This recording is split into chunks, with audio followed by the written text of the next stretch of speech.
first T20 reached the halfway stage before the weather set in. The conditions today, well, let's hope that we get a full 40 overs in. It's myself, John Norman, former internationals from New Zealand, Craig Cumming, from England, it's Alex Tudor, and it's the return of Jared Kimber. So let's head out to the middle, where Frankie Mackay is with Mitchell Santner and Harry Brook for the toss. Well, good news. It is blue sky above and we have got the blue coin toss mat below. It is ANZ coin toss time here at Hagley Oval. I'm joined by the two captains, Mitchell Santner, Harry Brook, our ICC match referee, David Gilbert, and, of course, our most important person in the middle, Griva Patel. She's 8 years old, a Waltham primary school student, and she couldn't pick a favourite player because she likes them all and loves playing a bit of cricket in the backyard with Dad. And she tells me she puts them around the park a little bit as well. So, Griva, if you could pass that coin up to Mitchell and we can get things underway.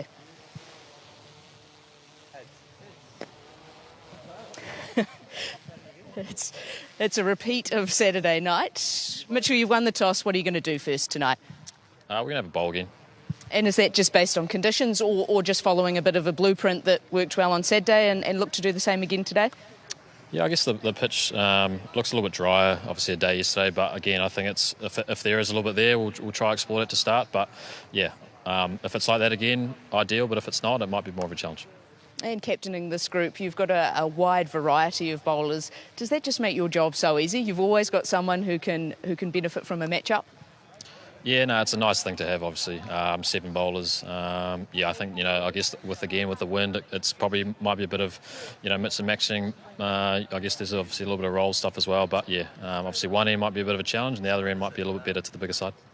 And you did mention in the lead up to Saturday's game that it's a little bit of a spinner's graveyard here at Hagley, but you found a little bit of purchase from it. A nice surprise to get conditions like that? Yeah, I guess there was a little bit there, which was quite nice. I think Bracewell obviously bowled a great job at the other end as well. So I think, again, if there is a little bit, try exploit it, but if not, it might be, I guess that kind of more defensive mindset to take wickets. And disappointing to not get a full game in on Saturday. How'd you spend your day off? Bit of golf, like a few of the English boys, I'd imagine. Excellent. And team news tonight, any changes? We're going the same team. Wonderful. Thanks for your time, Mitch. Harry, I'll bring you in now. A repeat of Saturday, being asked to have a bat first. How do you feel about that? Yeah, fine. We didn't really know what to do. We were going to bowl if we won the toss, but we're happy having a bat. And I guess you look at the performance that happened Saturday, it probably wasn't ideal from your side. Were there some lessons that you took out of that you looked to implement today? Yeah, absolutely. I thought we did really well to get to 150, the position we were in. That just shows the depth in batting that we have, to be able to scrap away and not have the performance that we like and still have a competitive score. And is it just the way your team looks to be ultra aggressive? You've got a lot of Kiwis in your support staff. Were they maybe a little bit surprised at what conditions were like here in October? That's the exact thing we've just said a minute ago, is that we've got such a strong batting lineup. We can go hard as long as we want and keep applying the pressure. But it did a little bit with the new ball. We're probably expecting a similar type of surface to start with, and it's about negating that as well as we can. Yeah, we've only got to see you with bat in hand at the toss so far, but for our New Zealand viewers, as a captain, what's Harry Brook like? Is he close to Harry Brook the batter, or has the captain got a little bit of a different mindset?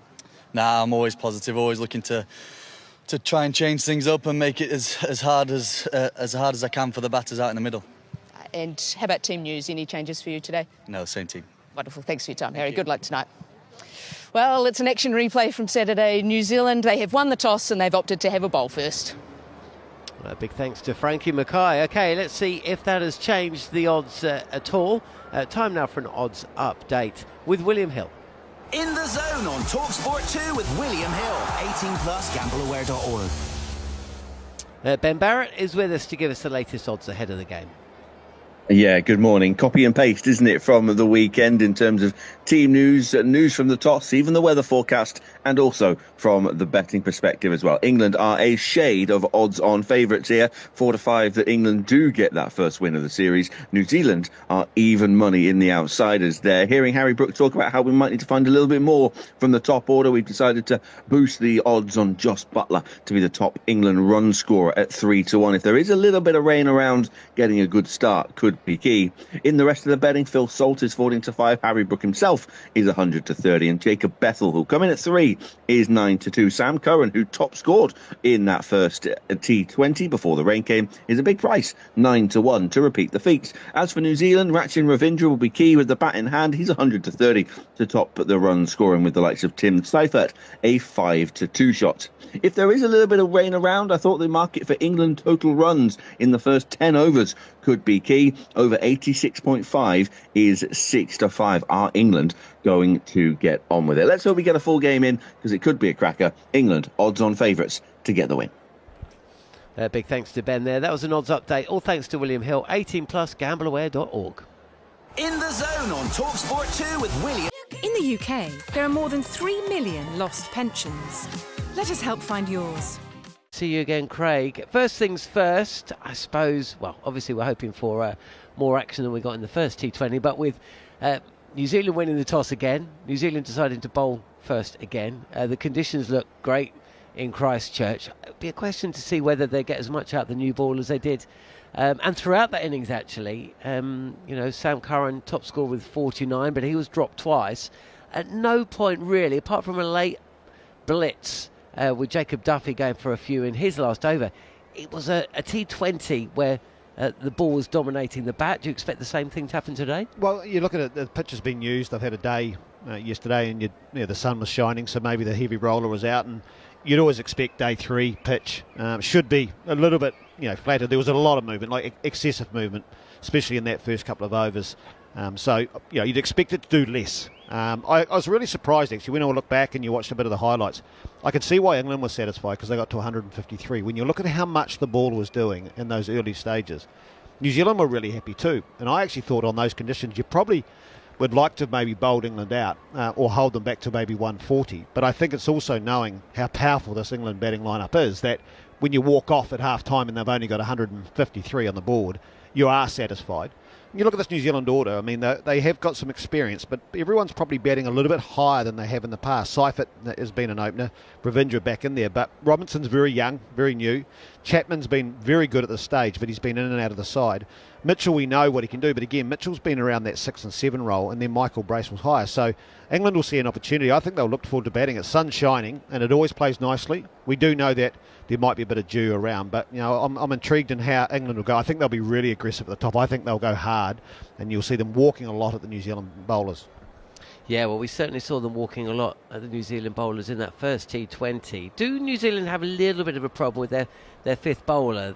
They got 2 away through Jimmy Neesham, who went for 20 but did pick up a wicket, and Michael Bracewell. I mean, I'm not sure they got away with him. He's a fine all-rounder within T20, within all white ball cricket. He's played Test cricket as well. But is that an area that England are going to seek to target even more than their, as you say, they're a very optimistic, positive side? But is that the chink in the armour in terms of the New Zealand bowling attack? Well, there were 2 key moments in the last game. Was James Neesham had been taken apart in his first over. Harry Brook had got to him, and James Neesham was bowling cross seam. He was just about running and holding his breath, and he got him out on his last ball of his over. That swung the momentum. And then Josh Buttler was working really hard, and he'd been at the other end, and he'd been working the ball around. Michael Bracewell come on, an off spinner, and then he went, right, I'm going to go after you. And he actually got the ball in the right area. He just sliced it. And so 2 key moments for New Zealand where, you're right, the 2 bowlers, they're probably holding their breath about and saying, right, we just want to try and get them and get them out. They actually picked up 2 key wickets. So you're right. And I think, the Matt Henry starts the tune at the top. And I think if you can get after Matt Henry, then the rest will flow. Jameson had a tough start. He came back well. You look like Jameson hadn't played for a while, and that's probably fair enough. He hadn't, but New Zealand will be confident in trying to get him into the attack early. But yeah, I do think they'll certainly target. Satner's the key, though. He was brilliant the other day. He came on seaming conditions, bowling spin, and bowled beautifully. Yeah, he did. 4 overs, 1 for 20, and he was fantastic. And it was that middle order period, where England lost a couple of quick wickets with Josh Buttler, as he often does. Looking good. He was kind of stranded at the non-striker's end. The pressure mounted, and then he was dismissed. And 64 for 2 became 81 for 5. I agree with you. I think in the end it would have been a fascinating game, wouldn't it, if we'd seen the second innings. What about England then? Because you say that they bat deep, and they're of course coming into this series. Know they're going to go hard at the New Zealand bowlers, going to be coming down the wicket and, really trying to take advantage of conditions, which I agree. I think they will have eased from what we saw 2 days ago. But, very strong at the top with Phil Salt, who's in the form of his life, and Joss Buttler, who seems to just have a little bit more. His shoulders just seem to be back a little bit after giving up the captaincy. But after that, Jacob Bethel coming in at 3. I mean, he's a confident lad, but, pressure's on. Tom Banton back in the side at 5. Sam Curran, yes, top scored, but also was dropped twice. And then Jordan Cox new to the side as well. So, there's areas there for New Zealand to target as well, isn't there? Yeah, absolutely. And I think when you look back, and I said the other day, one thing about Hagley is, and I'm not sure if it's still the case, it's the bounciest pitch in New Zealand, and it's also was actually rated at one stage the bounciest pitch around the world, especially for Test match cricket. And you see the way Salt played, even Bethel, they were trying to go against the bounce. They were trying to hit the ball hard and even try and go down the ground. Whereas on a pitch like that, sometimes in the success had, especially with Buttler, even when Harry Brook got going, they were using the pace, they were using the bounce, and not trying to fight it. Sam, I think that's really important. Well, I'm sure Sam Curran was missed on Saturday, as he just appears for a pitch-side interview. And, Sam Curran and Tom Banton, two extremely exciting players for England. They both made their debuts in T20 cricket in New Zealand back in 2019, 6 years ago now. We know about Sam. He had a wonderful introduction to cricket across all formats. He's playing Test cricket on his 20th birthday. Man of the series in the T20 World Cup in Australia that England won in 2022? I lose track. There was about 3 of them back to back, wasn't there? And then he spent a period on the sidelines, fell out of favour a touch, was seen as not quite being strong enough in either bowling or batting to make it into the England Test squad. I wonder what will happen if Ben Stokes walks away in a year or two. Maybe that will open up an opportunity back in the side and a change of management possibly as well.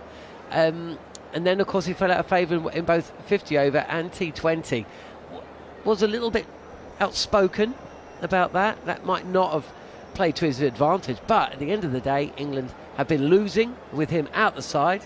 He's now back in it, and they've started to win again. Yeah, you've got to admire him in the way that he's probably changed the way he plays a little bit, and the fact that it's his batting that has developed hugely, and he's been able to add that string to your bow. As you said, maybe with the bowling, it was he was known for his change-ups, but now he's got the ability to bat up the order. The other day he was really calm and being able to assess conditions. He set himself up. I think he'll be a little bit disappointed the 19th over. He couldn't quite get that away, and if he had, they would have got 160. But the way he played and the way he held it together and just the confidence that he has in his game, and he's got sneaky power now, we know that, and he's performed around the world. So, he's taken this opportunity, and, with him in it, it gives him an all-rounder. He can bat higher in the order, and it just helps the balance. Brilliant stuff. Well, I'll tell you what, why don't we hear from Sam Curran, who's just been speaking. I looked at it probably a little bit of a reset, just to kind of get out the side, and I've obviously been in the side and in around the squads for quite a long time, but I feel that time out was a bit of reflection and just I guess sometimes it wasn't anything technically, or it was just more of maybe a mindset shift in terms of coming back into the side now and kind of batting in that top 6 with a clear role and obviously bowling in all the phases. So that's the message from Baz and Brookie, which has been nice, and hopefully he can get a bowl and a bat tonight and hopefully a first win. Sam Curran speaking there on Surrey. Man to another, Alex Tudor's back in the commentary box with us. How you doing, Tudes? Very well, very well. Good morning, everybody. That bell's for you. That bell's for me. Tudes is back. It's not a 5-minute bell in T20 cricket. There's a bell to greet you back to the commentary box. Sorry if I'm panting a little bit. I don't do lifts, boss man. I was taking the stairs. Yeah. So you got your breath back? I have. I should have. Just moved house last week. On my back, honestly. Jesus, the amount of fetching and carrying I've been doing. You want to moan about anything else? No, all good. I want to see some cricket. Buttler on strike. I'm looking forward to it. Well, it's good to see you, mate. And when you get your breath back after over 3 or 4, we'll get you on comms. We're just about to get underway here on TalkSport 2. Matt Henry, what a bowler he is. He's got the ball in hand. He really set the tone in that first match. Really helpful conditions. And he seized upon them was almost unplayable. Jacob Ethel, new to the crease at stage, took 7 deliveries to get off the mark and struggled to lay bat on ball on occasion. But what a picture we're bringing you on TalkSport 2 and via the TalkSport Cricket YouTube channel. It's Matt Henry, he's running in now, and Phil Salt is driving, and it's fielded by Mitchell Santner on the edge of the cover at mid-off. Jared's with us as well. You got anything you want to get off your chest? I'm feeling great, Shoots. But then again, I never used the ball fast, even when I tried. Jared Kimber, Alex Tudor, and myself, and England just about to get underway. It's the beautiful evening in the South Island of New Zealand as Henry is in again today, and it's Phil Salt just picked up and rifled this ball wide of long on and away for 6. When we talk about setting the tone, Craig Cumming said just a few moments ago that he thought England would try and get on the front foot very early on, and if they could target Matt Henry first up, then the rest could well follow. Well, he's just been swatted away for 6. Beautiful shot, just a short arm jab. That's where the game's changed for me. I mean, that would have been a couple of bounces for 4 in my day. When you were batting or bowling? Henry again targeting the pads, and Salt's going to go back to back with the boundaries. This is backward a square. Touch straighter from Henry. No real foot movement from Salt. He's maintaining his position. He's not really coming down the crease a touch, and he's just helped this round the corner for 4 more. Yeah, Matt Henry just getting his line wrong there with fine leg up in a circle, just straying onto the pads, and Phil Salt's not going to miss out on that. 10 off 2. Under pressure. It's quite interesting, this, isn't it? Because it's probably one of the best new ball bowlers in the world, or first ball bowlers in the world, one of the first ball batters in the world going up against each other. Salt again. This time he maintains his body shape, but this ball is fielded just on, we're inside the circle at mid-on. Yeah, this is what you want really, isn't it? 2 informed players going head-to-head at the start of a T20. Spoken a lot about Matt Henry, but Phil Salt, I'm not sure if you saw much of his white ball efforts for England against South Africa. Absolutely incredible. England becoming, is it the first side to score 300 in a T20? 141 not out. Absolutely ridiculous. So in the last 12 months, he's made 241 runs in the first over of T20 games. Next best is 167. Who is it? He does it a lot, is what I'm saying. Henry again. And this is just a touch fuller. And Salt will take a single to square leg. Apologies to everyone who might have heard that one. Shall we all say sorry? Essentially, the throw was fielded by Seifert, and it's, I'm guessing it's hit the top of his finger. It certainly didn't hit the middle part of his hand, did it? It's a terrible throw. It's one of those ones as a keeper. Our own Andrew McKenna was a keeper. It's ones that you do not like. Could you imagine what Andrew would have said? Well, I've seen it because I've literally seen Macca try and take a catch in the nets and end up breaking his finger. Yeah. Without gloves on. Yeah. It was not the best effort. The noise his finger made, Macca. Ben Stokes came over to him to make sure he was okay. Henry again. Last ball of the over, and it's defended by Joss Butler. 11 runs coming from an eventful first over. We'll talk about Andrew McKenna. I mean, he is here. He's here. He doesn't want us to talk about. We do revisit that story at least once a tour. We've gone a little bit early with it. Almost every time there's a finger injury, if we're being honest. Just so happens Mac is here. The colour? I remember the sound. Oh, the sound was bad. The sound wasn't great. But thank heavens for the England physio. The medic came to Macca's aid, and that was it. Now, interesting moment here, because Jacob Duffy's about to bowl his first over, and he got off to a really good start in that first T20, but he looked at just a touch, not quite bereft, but the pressure was really put on him towards the back end of England's innings. He was expensive in his last over, and I think England are really going to try and target him here. Yeah, I know a lot of franchises around the world have been trying to work out if he's that level of player to get to the major competitions. Here he is, first ball. It's a touch full, and I think there's your answer. Phil Salt. Big drive, but it's an inside edge. Toe end, actually. And it's a dot ball, but there's the intent. England are going at New Zealand. The conditions much better than we saw in that first T20 at the start of the innings. So just look at Phil Salt's career. 2022, his strike rate in the first over was 142, then 131. Last year was 152. He slowed down to 132 this year. Duffy again, and this is crunched away. Fraction of width.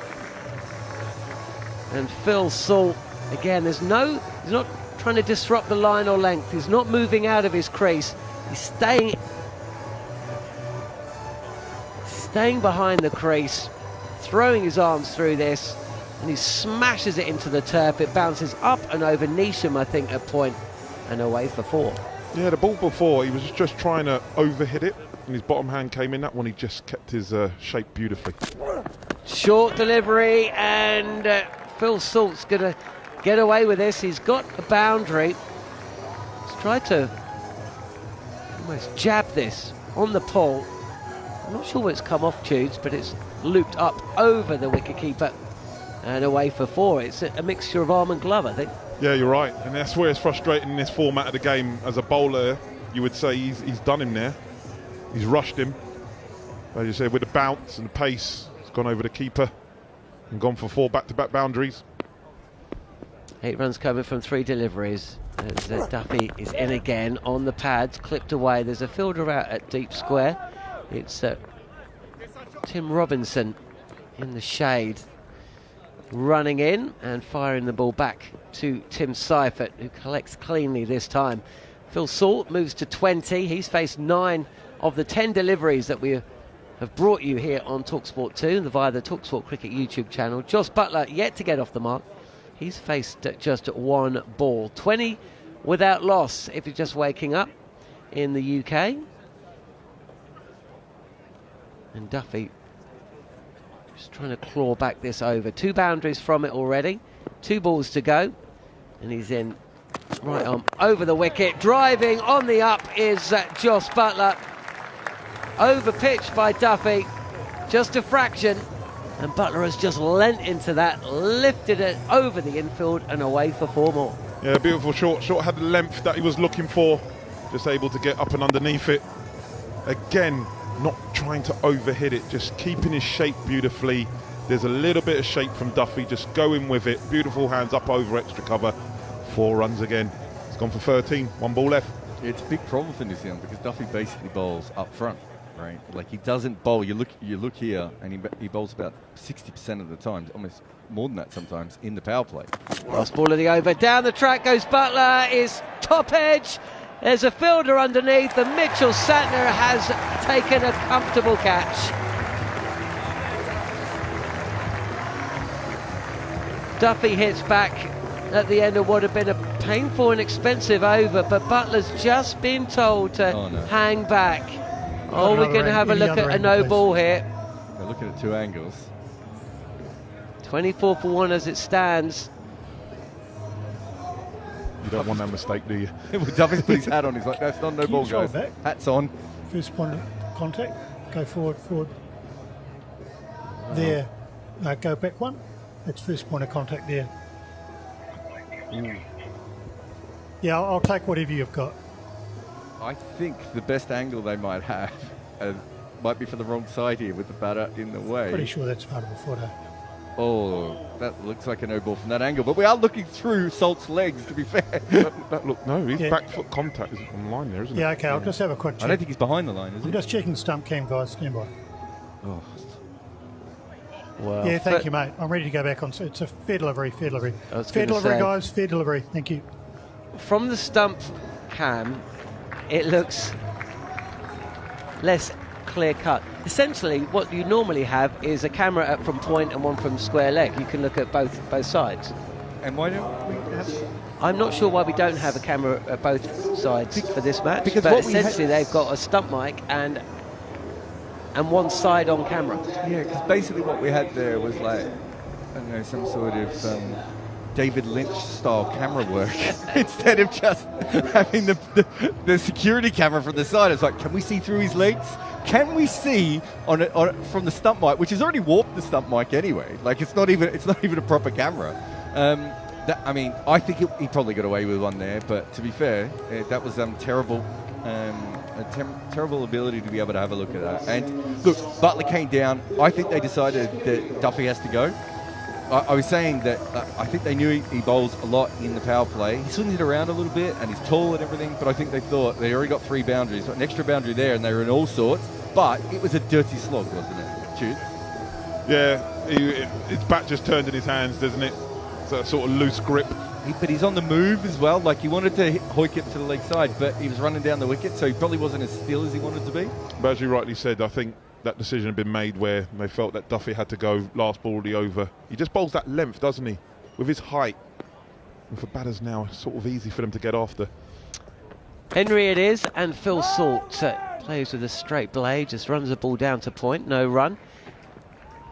It is unusual not to have cameras at both sides of the wicket for a front foot no ball. For a run out, I thought all game grounds had to have them on both sides. So maybe there's something wrong with the camera on the other side, because there was something wrong, because we could hear the voice of the umpire and we couldn't see anything as well. So maybe something just went wrong with the production. Yeah, possibly. Henry again. First over went for 11. This is his second ball. Short ball, good ball, sharp bouncer. Phil Salt looks to the umpire, who indicates it's 1 for the over, but no wide given. That's a good bouncer to chew. Do you like that one? Yeah, I do. And as you said, this is why he's rated at the top. He mixes up well. Good shape early on with good pace. Love when he comes over to the UK and plays. Really love seeing him bowl. Yeah, he's an experienced campaigner, that's for sure. This time on the pads, and Salt will take a single to backward a square. Didn't play a lot of T20 cricket for a long time, Matt Henry. I mean, obviously he was kept out the side there. A guy called Trent Bolt, Tim Southey, of course. Cole Jameson came in. He hasn't played a lot of T20 cricket. Who was the third one? I know Neil Wagner didn't play a huge amount of T20. Mitch McClenaghan? Mitch McClenaghan. He would have bowled a lot. Yeah, with the new Mitch ball. McClenaghan. It's actually quite interesting. His record with the new ball, he averages 47 in the first over, and that comes down to 20 in the second over and 28 in the third. So the brand new ball, probably better off to give it to someone like Duffy, who's going to swing it, and you actually maybe trying to hold him back an over, according to stats anyway. Henry again, and Jacob Ethel, first ball, is just playing this out to the covers. If you compare that to Bolt's record is incredible in the first over, and it gets worse as the overs go through. He's more of a swing bowler though, isn't he? Well, that's what I mean. So they do have someone like Duffy who was swinging it a little bit more before. So I can understand why, if you have Matt Henry and you think of him as a new ball bowler, but it's one of those things where maybe they can make a slight change to be more efficient there. Henry again, right arm over the wicket, and this is pushed up to mid-off. The field is set back on the edge of the ring, so there's a single there, and that gets Bethel off the mark and off strike. 26 for 1, good over from Matt Henry. He was out, he didn't play a T20 for New Zealand for 6 years. He also saw off a brilliant, they played a tri-series, didn't they, in Zimbabwe this summer, Jared. It was South Africa and Zimbabwe and New Zealand. South Africa were all over New Zealand. Final over, they had wickets in hand, needed 7, and he saw it out, didn't he? Man of the series, player of the match. And this is clipped away. And good bit of fielding on the boundary. Possibly Bracewell there, yeah, running across. Well, he has got giant hands, hasn't he, Michael Bracewell? I mean, Mark Chapman's not a big guy, but he does make Bracewell look a lot big. What's his nickname? The Beast. Yeah. Is it Beast or The Beast? I think it's The Beast. I think Beast would be better. He looks more Beast than The Beast to me. I can think of worse nicknames. There was that thing with, do you remember Ian Harvey, the Australian all-rounder, and his nickname was The Freak? And I always thought as a kid, that's the best nickname. And then you hear Ian Harvey be like, yeah, I'm in a bar and everyone's yelling out, Freak! Freak! Well, I'm not sure people yelling out Beast is any better, is it? Okay, end of over number 3.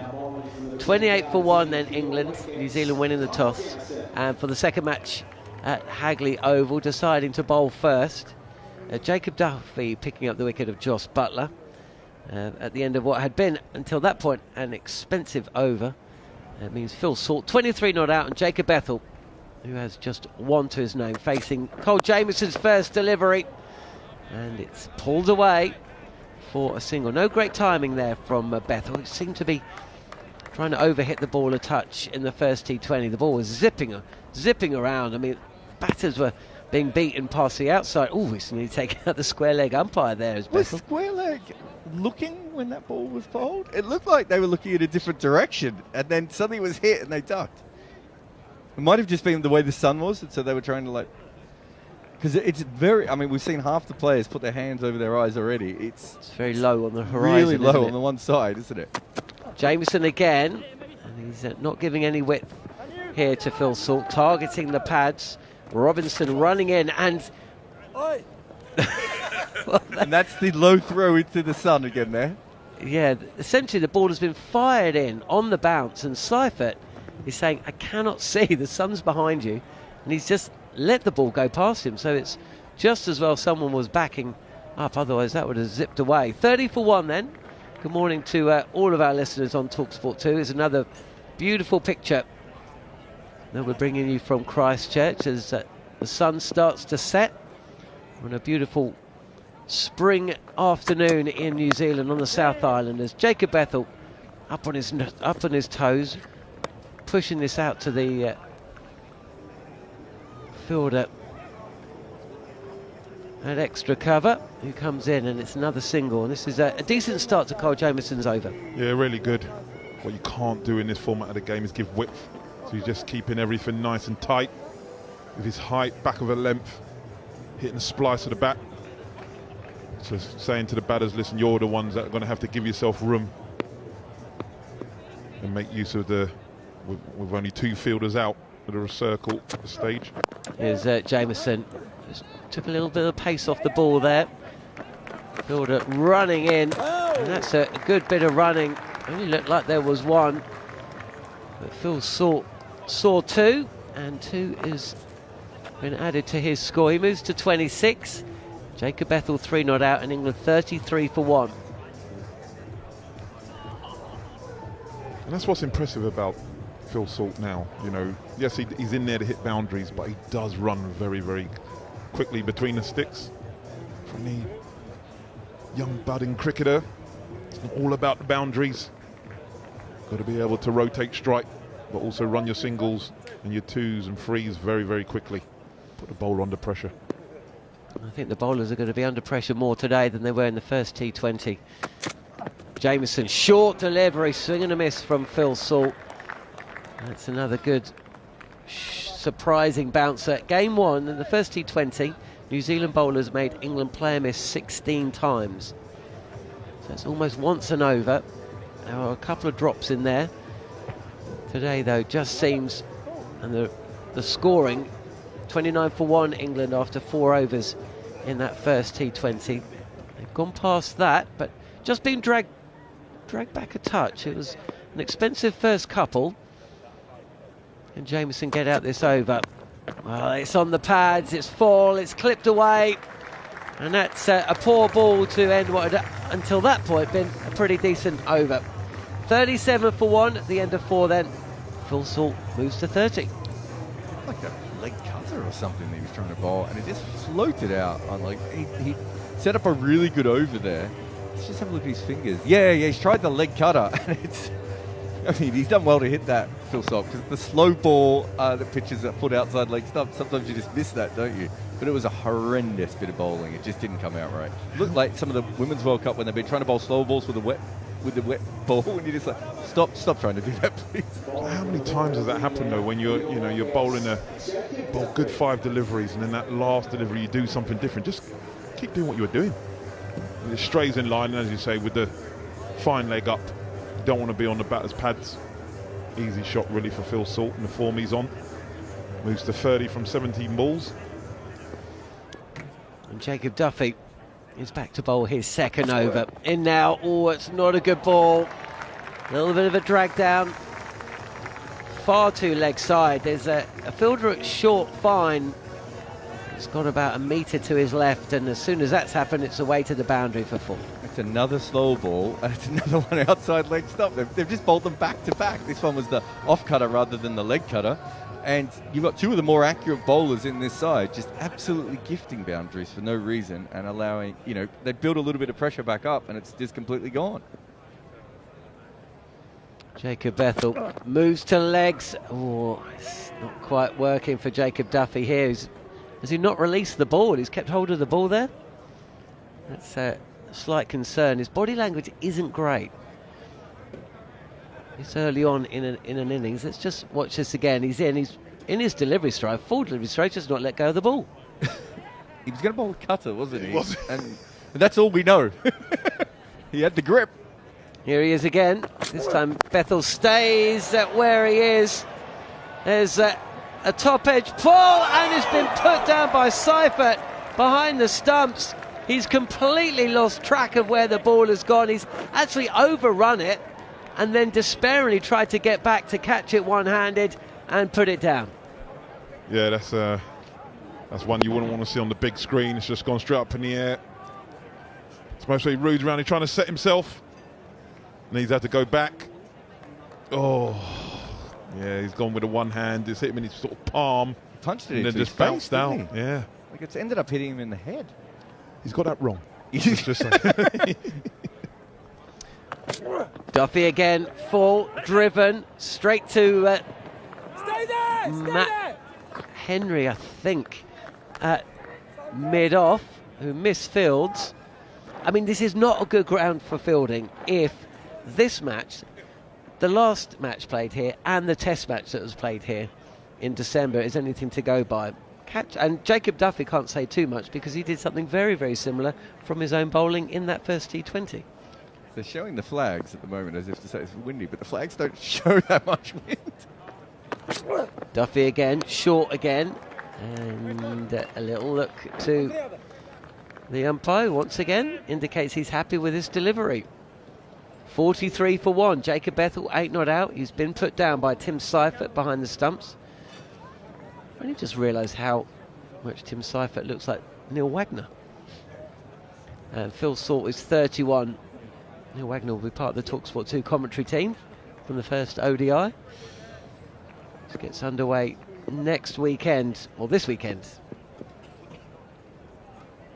Here is Duffy, and Bethel steps away to leg, clears a little bit of room, and almost pulls this straight over mid-on and away for 4.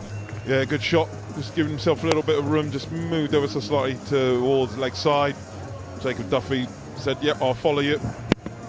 And he was just able to get the elevation when he to try and get up and over. Mid-off is in the circle, mid-on, sorry. Couple of bounces, 4. It's actually very similar to the shot that Butler went out with and the one he just hit straight up in the air as well. He just got enough on it rather than... Last ball of the over, and Bethel up on his toes, another misfield, but this time it won't cost New Zealand. Fires it in at the base of the stumps. Seifert does take the ball cleanly, and that is the end of the first 5 overs of England's innings. Asked to bat first, they're 47 for 1. Phil Salt is 31 not out. Jacob Bethel 12, and after a word from Judes, possibly Jared, it'll be Andrew McKenna. Yeah. Heading off then. What? What were you doing? I was just like, whoa. Yeah, decent start. Listen, Phil Salt, for me, holds the cards. He's in good form. He's the one who's faced the deliveries. 31 from 18. The thing I like about him now, he doesn't just get these pretty 30s and stuff, and he generally goes on now, doesn't he? He's a good player, dangerous player. That's why he's sought after in the franchise world. This is a big move, Jude. Spinner for the last over of the power play. Morning, everybody. Hello, Macca. Michael Bracewell's going to come in and bowl some off spin. Beast. So he's going to have deep square leg and a wide long on to Salts, who, to be honest, a couple of shots he's played so far, they're not far enough out. If he gets hold of this... Yeah, it'd be interesting to see if he just takes on the leg side fielders or if he tries to go up and over the offside here, or even a reverse. Because he's hitting the ball okay, he might just be like, do you know what? they need to be 15 metres back. Right then. Salt 31 from 18. Bracewell inside the power play then. Comes in, right on. Oh, that is short. And it is thumped by Phil Salt back past the bowler for 4. But actually, it was the swing rather than any timing that got it back past the bowler, because it hit quite high up near the stickers on the bat. It wasn't sweetly timed at all. It was just muscled. And it's away for 4. Well, the seamers have been bowling quite short, so I think maybe Bracewell thought it was something for him as well. But it's not the way you want. We said it was a risky decision. That wasn't the start he was looking for. Ball might have got stuck in the fingers a little bit. 50 up, 51 for 1. Salt waits, goes inside out over extra cover. That's going to be 4 more, because the man inside the ring, Chapman, is going to run after that, but all he's doing is going to collect it from the boundary edge. Back-to-back boundaries. If this is a gamble, it may not be paying out. Not that it's hard enough as a bowler to play in this format of the game, but to ask an off-spinner against a right-hand batter and Phil Salt as well, with only 2 fielders out. Yeah, and for the 6th over, like when they're set, it's a bizarre decision. I mean, look, he might still get a wicket out of it, but might cost him a couple. In he comes, that's down the leg side. Salt aims a huge blow over deep square leg, takes him on the pad, and they will take a leg bye. I mean, he's got away with that, hasn't he? He's fired that in down the leg side. It could have been 5 wides if it didn't hit the pads as well. And instead, the best thing possible is they've got a left-hander on strike now, which maybe was part of the theory of if we get the lefty on for a couple of balls, you know, maybe we can frustrate Bethel and everything else. So, you know, we'll give them the benefit of the doubt there. But it took them 9 runs to get Bethel on strike. 4th ball of the over is around the wicket. Down the wicket comes Bethel, over long on for 6. Nice shot in the wheelhouse, and it's now cost 15, these 4 balls. And whoever came up with this plan might be just taking a back seat in the dressing room and moving maybe to the shower area or the toilets so they can be out of the view of everybody, because this is not paying off for New Zealand. It's brilliant from an England point of view. 62 for 1. 5 overs and 4 balls, going at almost 11 and over. In it, outside of off stump, wide out of off stump, and Bethel has reached for that and clubbed it over long on for 6. He's taken that from almost 2 feet outside of off stump and clonked it over long on for the maximum. He thought Bracewell just thought, oh, you know what, I'll throw this up a little higher but wider. As he said, his boundaries are just not big enough. Jacob Bethel just went, no, I'll just fetch it, over long on. Well, what I am going to say is, we're told, and the stats all prove, that the average first innings, come back to that in a second as Bracewell goes in, and Salt, so Bethel has clocked this straight to mid-on and is out. Well, the fun was brief, 24 from 12 balls for Bethel, but he is out. England are 68 for 2. We did say that he might still get a wicket, but he'd have to pay for them. He certainly paid the full price in there, Bracewell. I mean, look, in the end, he did the right thing. He was keeping the ball wide, he slowed it down a little bit, and he knew that Bethel was going to keep going over mid-on, and he's got the wicket. But Bethel's kind of done his job at 24 off 12 here, I think. They're in a really, really good position, and that over, I'm not sure that's a net win for New Zealand. Yeah, striking at 200. Bethel, and you could just hear on our stump effects, Mike. Oh no, he just clothed it straight to mid-on. He'd be disappointed, but as you said, maybe done his job, and Harry Brook walks in. So the point I was about to make was, obviously, we played the first game on Saturday, Hagley Oval as well, and the numbers there in the power play, average 44 for 2. The average first innings score is 153. This pitch looks considerably better than that, because I think they put up, didn't they, that it's about 6.9 runs. Yes. Usually see in the power play here. So England are well ahead of that. But you're right, it does look better than that. They've taken a lot of risks though as well. They've obviously had the drop catch in there, but they have played a lot of sort of swipes across the line. There's been a little bit of tennis ball bounce, but they've been willing to back it. As Nisham gets ready for his next social media post there by telling everyone just how much that ball was wobbly on the way to him. Salt is on strike as Mitch Santner is going to bowl the 7th over, as he did on Saturday, and he bowls it a left arm around, and Salt hits it straight to cover, and there is no run. Craig Cumming has replaced Alex Tudor in the seat next to me. You know, in T20 we call the 7th over the captain's over, and I like that the other spinner had to bowl the 6th. Santner, left arm around. Oh, that's very wide. That would have been outside the guidelines, but Phil Salt has back cut it, and it's gone for 4 through deep backward point or wide third, whatever you want to call it. It's 4 more to the total. Salt is off and going like a train. 43 from 23, and England are 72 for 2.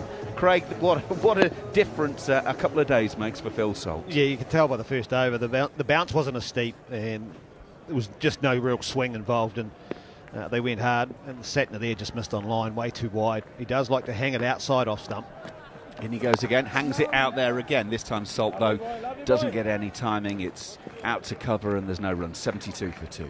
I'd say they've bowled about, 5 hit-me balls, though? Like, it's quite a lot for a really, really top-level bowling lineup. It's not like they've got wrist spin or express pace, either. Like, these guys should be doing what they've been doing so far. They've got away with a couple as well.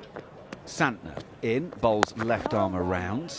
Salt pushes that one out into the cover region. No run once again. Yeah, I like what you said in that maybe the spin option inside the power play, and Santner was sitting there going, well, Braces, you've got it. Exactly. You can have it. That's the benefit of being captain. Daniel Vittori was very good at that too. Santner for the 5th time in the over. Oh, now that is very wide outside of off stump again. Salt has hit it in front of point. The cover sweeper will come round, and Salt has made that easily, coming back for a second. Robinson got it up in the air, but Salt is so quick between the sticks.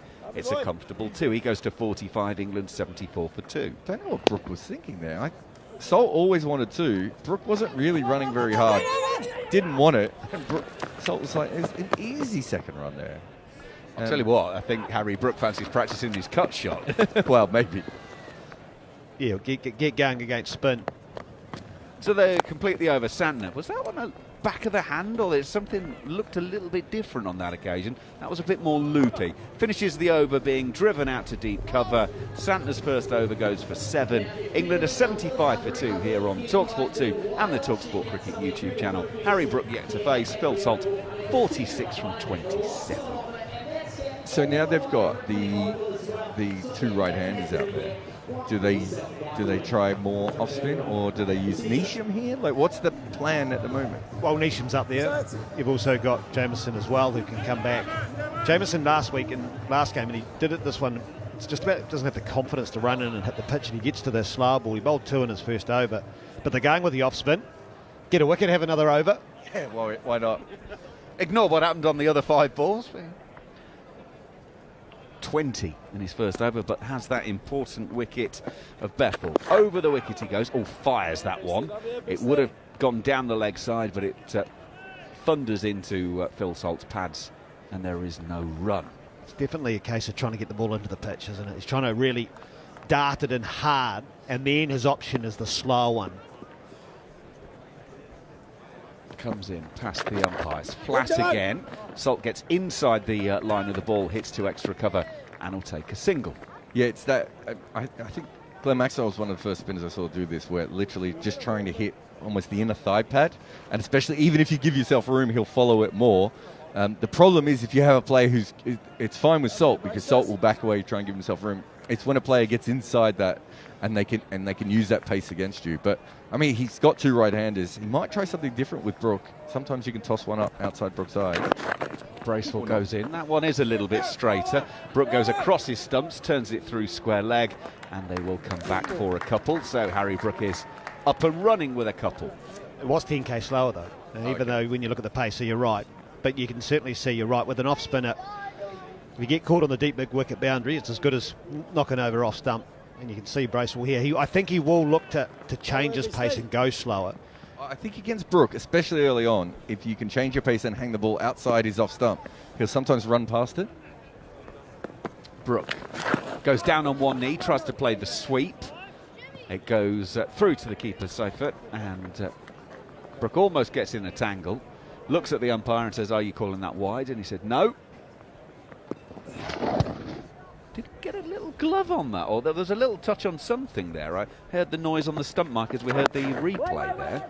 Brooks stays deep in the crease for the next one, punches to mid-on. Oh, it's not fielded cleanly by Santner, and England have stolen a single there. Brook gets to the non-striker's end just in time. 79 for 2 it is with 1 ball left of the 8th. You'd either say England have run really, really well, and they have, especially the twos, but also I think New Zealand have been sloppy in the field. There's only a slight misfield there by Santner at mid-wicket.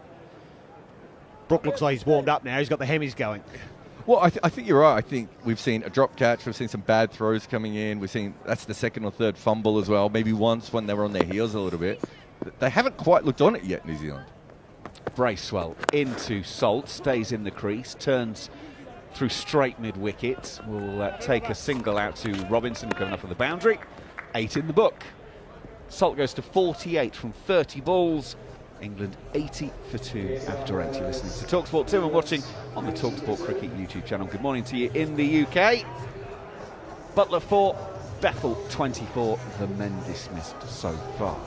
I mean, you look at the stats and often it is, but really when you get a player like Salt, 48 off 30, and you get Brook in, it's a gamble whoever you bowl.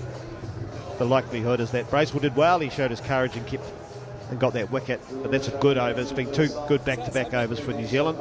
You get the feeling now that Brook's in. I'm going to say he's faced 3 balls now. I think England will be targeting over 200 here. This is a good surface today.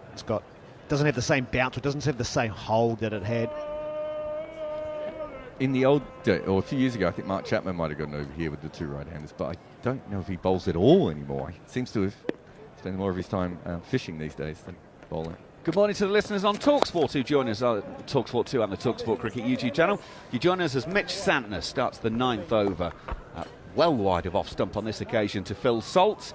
He cuts it straight to the fielder at point. Phil Salt is 48 not out from 31 balls faced. England 80 for 2, having been put into bat once again, and Salt off the back foot hammers this past the cover fielder out to Daryl Mitchell out at long off. It will be a single taken, so Salt goes to 49. Harry Brook is the man at the other end. He's got 3. Butler for 4. Bethel for 24.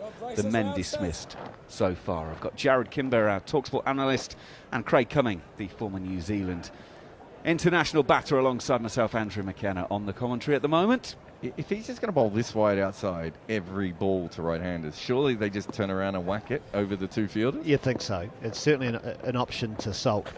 Santner comes in again. Brook comes down the pitch and launches it miles over long on for the maximum. Harry Brook has come in and pressed the button straight away. He goes to 9 from 4 balls faced. England 87 for 2. Or you bowl on the stumps and you get put on the roof. That's probably the problem. It's probably been the technique. He tried to hold that back a bit, Santner, but Brook charged, was able to just get his head outside it and took on the mid-wicket, long on the area. Santner in once again, puts that one into the surface. Harry Brook goes down on one knee and plays the little ramp over his own shoulder, and it goes away for 4 through very fine leg. Harry Brook actually ends up lying on the surface, but he's guided it away for a boundary. 6 followed by 4. It's so fascinating. He's gone completely against what he's been doing to everyone else, and he suddenly started bowling more at the stumps and also faster with that one as well. I actually think Brook, as I said before, I think with Brook you slow it down, you bowl it outside our stumps, and he wants to come at you outside of his eye line. But Santner hasn't gone with that at all, and he's gone for 10 runs in 2 balls. Brook waits for the 5th one of the over and clubs it over the leg side. That one's gone further. Weight on the back foot, spun and hit, and launches it for the maximum. Puts the New Zealand captain for 6-4-6 in consecutive deliveries, and that is an absolute bomb. That's baseball. That's where the game's changed, is that Mitchell Santner's probably had what was a good length in the old days. Brook just stood there, and what he was able to do, he picked it up off his left thigh, really, and just got under it and put it over in wicket. He's got a big smile on his face. I don't think he could believe how far he did it, could he? And that also shows good surface, when it skids on and the pace. That when the ball goes a long way. Now, Hagley, it's probably not long straight, but it's one of New Zealand's biggest grounds square. So the corner pockets in the mid-wicket are actually quite big. Well, even the members in the Hagley stand were looking up, watching that go over. I think it's into the training area. 94 metres, it looks further than that, to be fair. Well, it's new balls, please. I'm just not sure.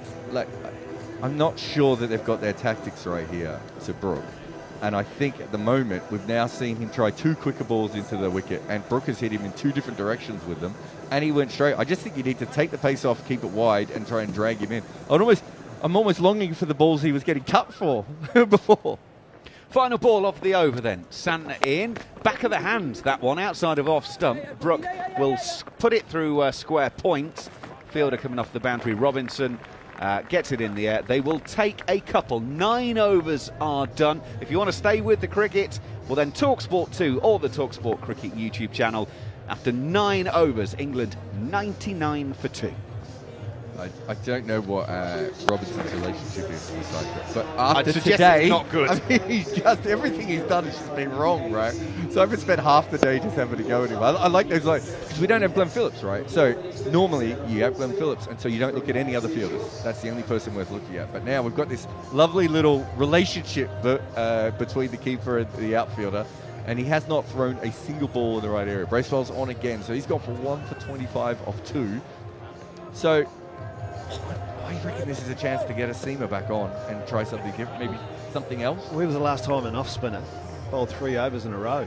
Well, especially when there's the second and third overs to right-handers. I reckon all the other bowlers are looking at Salt and Brook going, they're in, and they're all even looking at Santner saying, yeah, I'm okay at the moment. These are the spin overs, guys. Yeah, this is yours, definitely. Here we go then. Bracewell goes in and bowls a wide down the leg side that Salt almost catches up with. Suffolk's going down the leg side and is claiming he has got a feather on it, but the umpire simply raises the fingers and raises the hands and says that is a wide, and that's the 100 up. Quite an ignominious way to do it. 100 for 2. In goes Bracewell once again. This time Salt turns it past the fielder at short mid-wicket. He will take a single that brings up his 7th T20 international 50. He's turned 4 into hundreds. And it's an incredible effort from Phil Salt. 7 fours, 1 6. And after 5 single-figure scores in 7 innings, he followed that up with 55 naught, 141 not out, of course, against South Africa, 89-29 in his previous innings. And then, of course, on Saturday, 3 from 4. The man is in form. He's leaning on his bat at the non-strikers at the moment as Harry Brook threatens to go down on the paddle. Bracewell sees what he's thinking, so puts it way outside of off stump. So Harry Brook changes his wrists and tries to guide it down to third for a single, 102 for 2. Yeah, good adjustment by Bracewell. No 45 in there, and he went down early, did Brook, to try and just paddle it over the keeper, and Bracewell just biffed it out wide.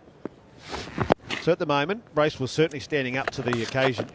Bracewell down the leg side on this occasion, though. Salts will get it wide of the fielder at deep backward square on the fine leg side. And it's away for 4. Wide, single, single, 4 this over. England 106 for 2. Yeah, I think Salt's just worked this out now. If he's just going to come at him, at his legs, he's going to stay on the offside of the ball rather than backing away from before. And to be honest, they've got the field set for that. Great dive for the cameras that as the ball is about 4 metres past him down on the boundary there. But it's just, there's too much power from Salt. Bracewell goes in. Salt drives. Pretty much half volley length, and it's been hit straight to Neesham at long off for a single, 107 for 2. So as I mentioned, the par score for day-night games, actually, it's in the 180 region. England, at the rate they're currently going, which is over 11s, are looking in the 220s if they keep going at this. Now that's down the leg side. Bracewell and the keeper are going up for a caught behind that has been given, and Harry Brook is immediately reviewed. I think he might have reviewed that before the umpire had his finger up. He was so sure they were going to give it out. He looked about as comfortable as he's TV ever umpire looked. director, we've got a player review for a catch. Original decision is out, and it's a fair delivery. Start front on, thanks. We did see one in the Women's World Cup yesterday where Harmanpreet reviewed on where the ball had pitched, and it turned out she'd hit it, had no idea. So, Wayne Knights is looking at the replay of this. Well, if there is anything, it is only... ball passes close to the bat. It can only be back. Next, please. Ball doesn't really seem to change direction, does it? It's down the leg side. Does Brooks swing over the top of it, or does he get a feather of an under edge? It's one of those ones where the ball's just about past the bat and down the leg side, and the question is, did it just roll across the face as the bat came around. That camera angle actually probably doesn't help you that much because you almost want to see if it kisses it on the back, don't you? Yeah. So we're seeing it front on. We need to see it almost square on. So Also, Donovan Cock has given it out. Yeah, that was another very artistic camera angle of a dismissal we've seen today. Or the other one was for the no ball. Still boarding, Donovan. Not sure the tech crew's quite nailed this today. The only thing you could say is that, Seifert went up straight away, and it was so wide of the body. If there was a noise, it can only be off the bat. Brooks talking to the umpire, because if the technology doesn't come up, the decision will stand. Yeah. So we've seen that one replay so far, and now for the last 30 seconds, we haven't seen another replay yet. It's like they're trying to get the technology up and running so they can actually provide the TV umpire Wayne Knights with more replays. We've seen one angle and one angle only, and it wasn't a particularly useful angle. Wasn't Wayne Knight the guy who played Newman? Coming very soon, Donovan, stand by. Now we've got a different angle. We've got a split screen with the ultra edge. Keep rolling through. The ball appears to be past the bat. Keep going all the way through, past the glove, please. And the ball has gone past the gloves with nothing. Thank you. Can we just roll it back one more time? On the waveform. Just roll it one more time, just a little bit quicker this time, please. From this point forward is fine. Got a gap on left-hand side. Interesting they're asking to roll at Wayne Knights to watch the ball past the bat, but ultra edge hasn't moved. No. Yep, got a gap on left-hand side still. Also, I would have rolled it back further because the ball sort of runs along the whole face, not on the face, but near the whole face of the bat. I think if you're going to look at it one more time, on field, Donovan, get you to change your decision to not out. Do you know what I would have done? I would have actually taken it all the way through to the keeper's gloves, because there was nothing on the waveform at all. I just want to actually be sure that the waveform was working. I'd like to see the when it goes into the keeper's gloves to actually prove that there was a spike there. It was a very flat line, wasn't it? It was a very, very flat line. Right, it's been overturned. Harry Brook is not out. 108 for 2 it remains, and Harry Brook is facing Bracewell. Turns through mid-wicket, comfortable single. They don't push anything for a second on that one. Robinson will get the throw in. 109 for 2 it is. So we've got one ball left in the first half of the innings. Yeah, you sense this is a big ball because Salt's on strike. Bracewell's done well. He's pulled this back after being hit. What Salt's doing so well, though, he's just about standing still. He's got the great ability to, you don't know what's going on in the mind, but I suppose when you're highly skilled, you can just react to what you're going. He knows Bracewell's not going to give it any air or be full to him. So by standing still, he can use the pace and, like he did in the boundary, go access the leg side. Bracewell is in. Salt hitting through the line. Too long off. And Neesham will come off the boundary. So it is just a single. We're at the halfway stage. England 110 for 2. Great platform to go on. Salt 56 from 36. Brook 23 from 9. Some more thoughts from the boys. And John Norman's going to continue the commentary. So I remember one thing really clearly from your career. What do you think that one thing is?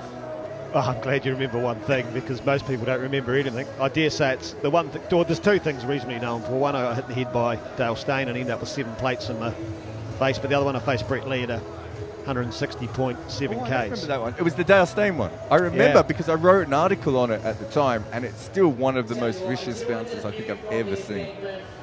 Yeah, I was going to say, did you see it? Yeah, I made the mistake of thinking that it was after lunch and I'd got through the first session, and I made the mistake of thinking, right, I feel like I'm in a bit here, and actually, you're gone from surviving to thinking actually maybe we're okay here, I can score some runs. But what I didn't realise is Lou Vincent had a wee jib with Dale Steyn. So Dale Steyn was just running out of gas, and then he got those angry eyes. I didn't realise. I went down, I got a bounce, I went to pull it, and before I know it, I was walking off with a split broken cheek, and I was off to surgery. Is that what you said? Yeah, I got 6 plates in my cheek, and I got 1 above my eye. So and they're still there? Still there, yep, titanium plates. So I got rushed off, walked off and got an X-ray in Pretoria Hospital, and then got taken back to Johannesburg, and 2 hours later I was in the surgery. So I remember it so clearly, like, when like you see them and you go, that's not a good one. It was just one of those. It was in Pretoria, was it? In Pretoria, yeah. Because it was the other one that I saw in Pretoria was Ryan McLaren to Mitchell Johnson, where the noise was. It was just like that noise doesn't sound right. we're really missing a trick by not having Tudes on air right now. Yeah, exactly. We can get the two of them to talk about it. Or just facing Brett Lee. I mean, that's Brett Lee or Dale Steyn. I mean, which one hurts more? Well, that one did because it hit me. I couldn't get close to Brett Lee. I think Tudes one hit him as well. I mean, I've seen a replay. I wasn't watching it live. I've seen a replay of your one, Craig, and it's not pretty, is it? No, but what is pretty is being Salt, the way he's played. What was impressive in the first over, 2 overs, and he actually didn't fight the bounce. He actually used the pace. He played a lovely cover drive. He just hit it late. He's hitting it under his eyes, and he's got himself set. I think we felt that they were really going to be charging at the New Zealand, and Phil Salt has not done that. In fact, that's how Joss Buttler got out, and possibly Jacob Bethel as well, if it hadn't been dropped. But Phil Salt has just stayed resolutely behind his crease and just waited for the ball and reacted as and when. He's in such good form at the moment. It must be wonderful to be playing with such freedom and such confidence. And of course, he's not part of the ODI setup. He wants to be back in. I mean, I don't know about you, Jared. Does a player reach? I mean, he's reaching such ridiculous levels of consistency now. I mean, you'd feel he's worth a.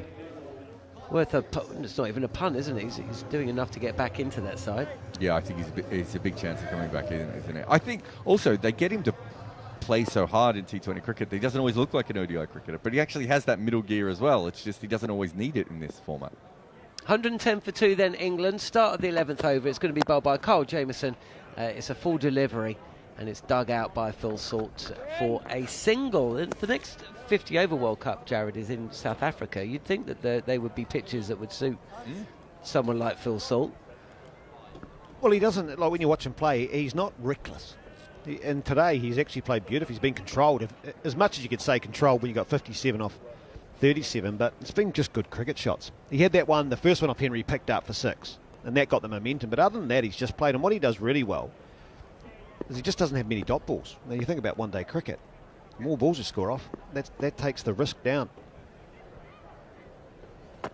Jamieson again, and this is pushed through vacant extra cover by Harry Brook, who moves to 24. He's been overturned successfully, a caught behind decision on 22. Should have been given as a wide.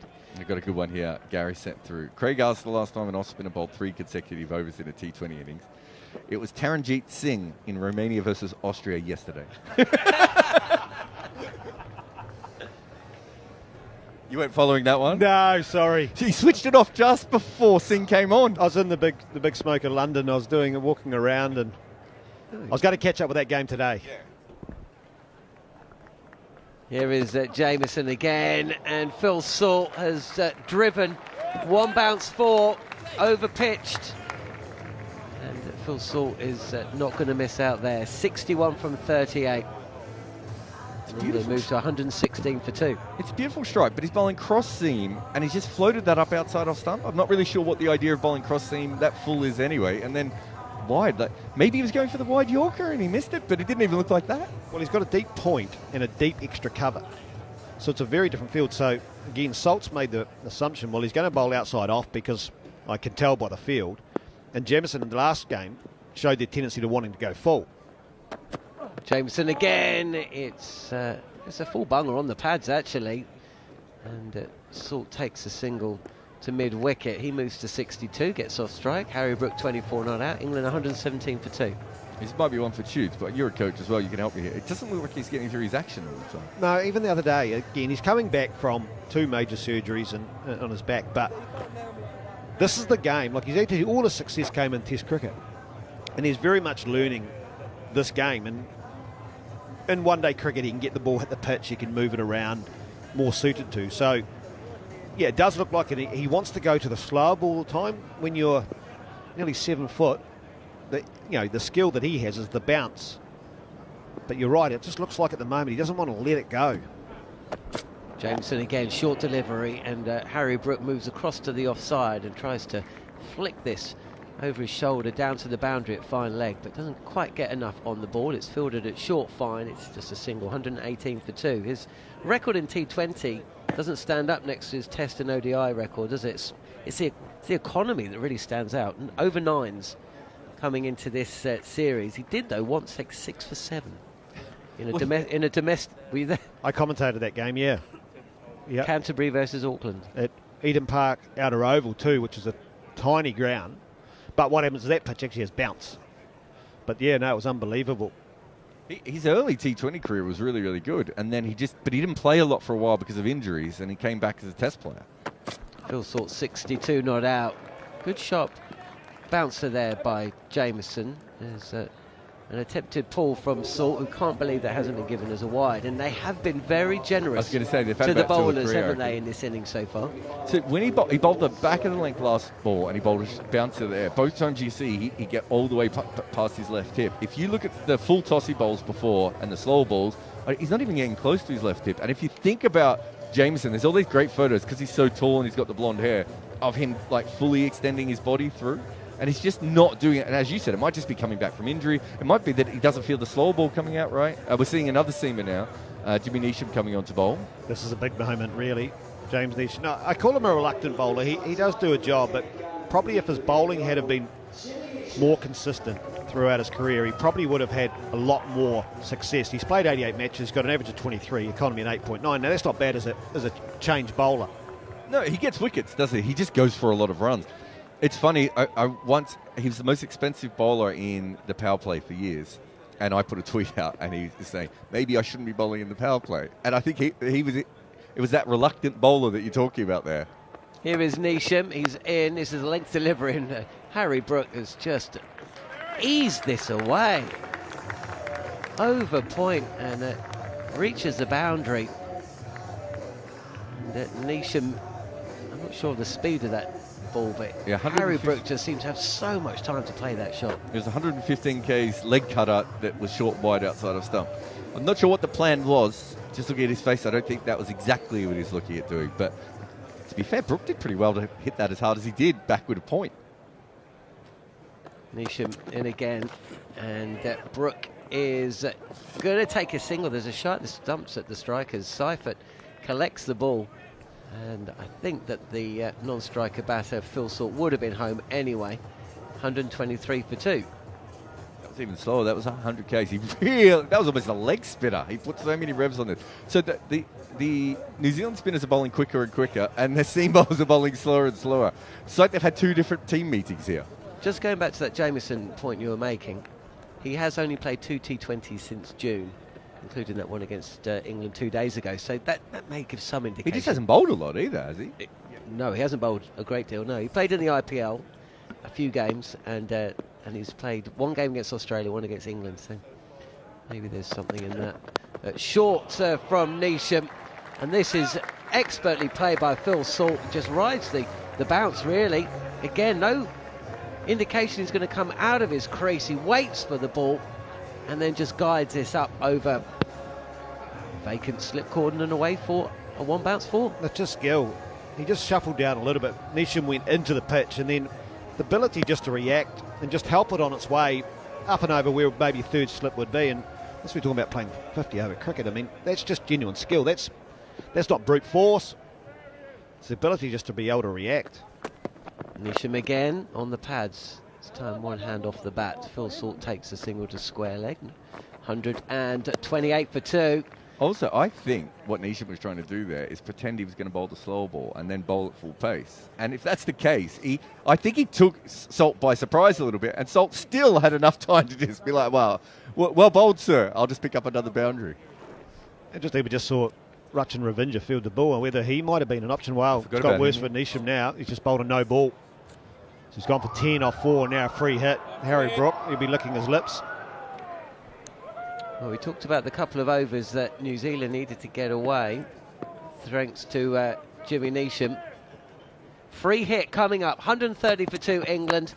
Phil Salt steps away and ramps this shot over cover point and away for another boundary. Steers it really, doesn't ramp it, but expertly played again by Phil Salt, who moves into the 70s. Harry Brook, sorry. Yeah, just lovely. He went back in the box and just about off the back foot. It was nearly a perfect Yorker, actually, to James Neesham's credit. But what he was able to do is he just played it so late, and he was able to get under it. He nearly hit it behind the popping crease and got it up over cover point. Again, it's just high skill. Neesham will actually feel like he didn't do a lot wrong there. 16 runs coming from 5 deliveries. Last ball of the over. Neesham is in, and Harry Brook just steps away and lofts this ball up over extra cover. There's a fielder at long off. There is a fielder at mid-wicket. The two cannot reach the ball in time. And that has seen England score on TalkSport 2 being propelled. Phil Salt and Harry Brook enjoying their cricket. Partnership swelling is 138 for 2. They've almost beat the score from the other night. I mean, it's a different wicket, we know. And New Zealand haven't fielded great, and some of the bowling hasn't been ideal, but it's been brutal by England so far. And Neesham's sticking around. Cross-batted attempt by the batter there, and that is a good bit of fielding. Smart fielding from Jamieson, who's at backward point. He has to get down well to his left to prevent another boundary. He just tried to reverse sweep. A fast bowler, well, not fast, Jimmy Neesham, but 130 k's an hour. He hit that pretty well. He just hit it straight to the fielder. That's an extraordinary shot. Someone's just dropped the bat on it. I'm not sure what the thinking was behind it, but you can understand, can't you, from a bowling point of view? Yeah, we can be critical at times about where they bowl and, you know, are they doing the right option, slow ball? But when you've got two players, I mean, you're standing at the top of your mark and you literally run in and hold your breath and just have hope. I mean, that wasn't far off like a Yorker, and he reverse swept it, and it could have been 4 if it's about a metre to either side of that fielder, right? Like when it comes to the field, it'll be a little bit. Let's just put them out and hope. Let's just put them out. I think their fields have been quite interesting because you picked up before. They've gone with a wide outside off field a couple of times. They've gone with a leg side field. They've gone with mid on and mid off at different times up in the circle. They have tried things. It's just that it doesn't matter.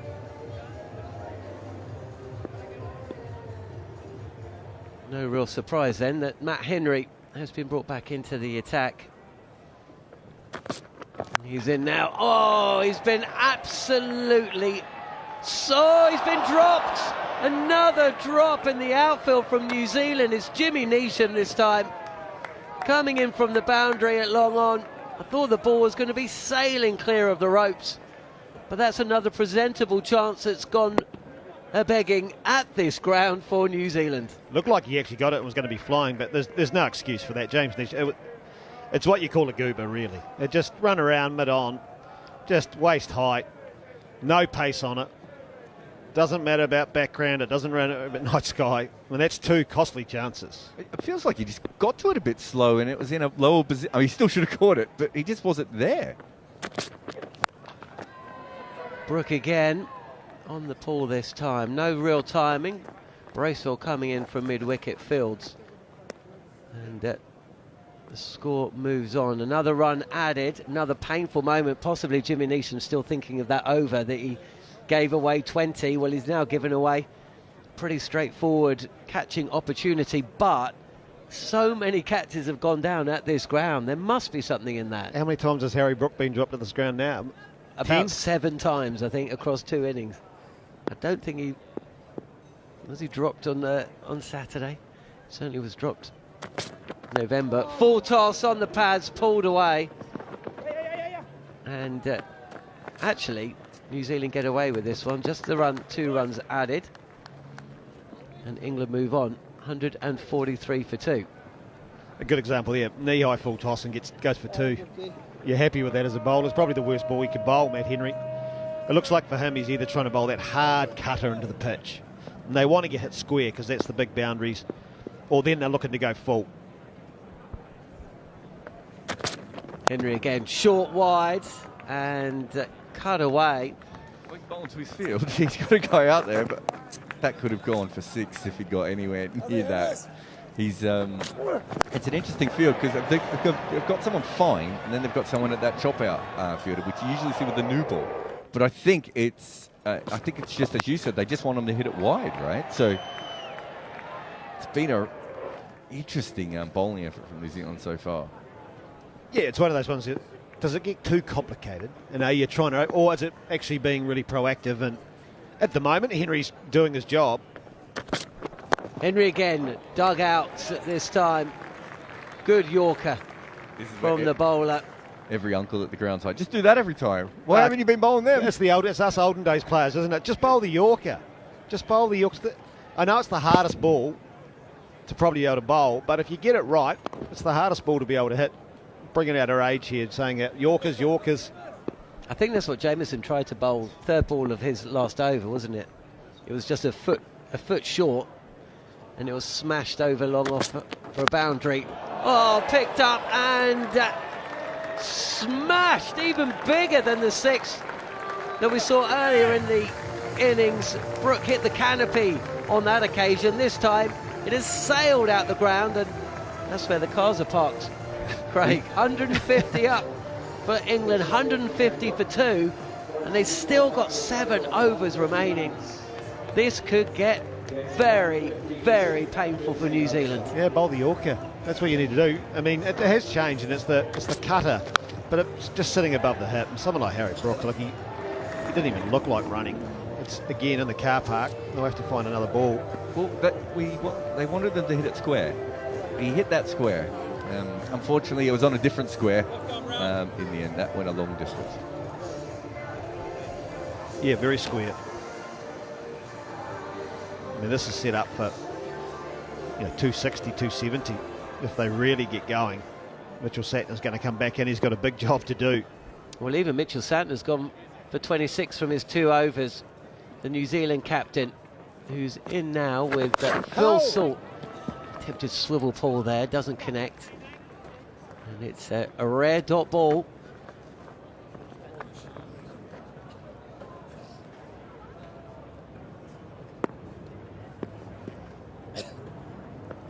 $150 for 2 then.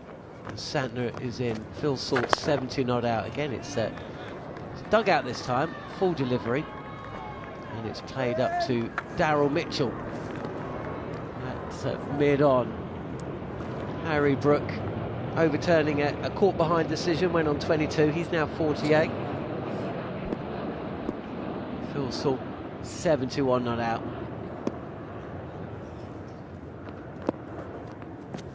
Santner fired in on the pads, and Brook this time's pulls. Just a single. Probably going against what he normally does, Santner, where we've talked about him going wide. He's now saying, right, I've set. You'll be thinking I'm going wide, and he's actually going straight. And even going probably outside leg stump. So he's trying to stay ahead of the batter.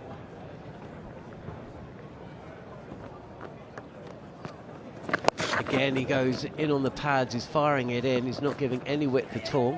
And Phil Salt swivels, pulls, and comes back for a well run 2.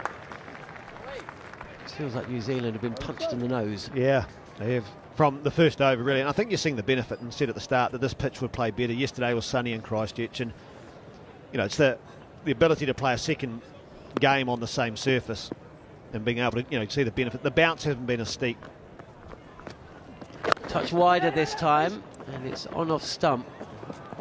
Slight misfield as Jimmy Neesham, who put down a big opportunity a couple of overs ago. New Zealand's fielding has not been up to scratch in either of the T20s. 155 for 2, but this brief respite. 5 runs coming from this Mitchell Santner over. He's got 1 ball to go, 31 from his 2.5 overs.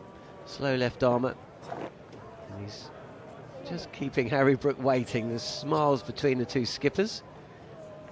Now Brook readies himself. Right-handed bat. 1 away from 50 as Santner comes in. Oh, love his set, love his set. He'll reach 50. That's the end of the 14th over. 6 runs coming from it, but Harry Brook reaches a half century.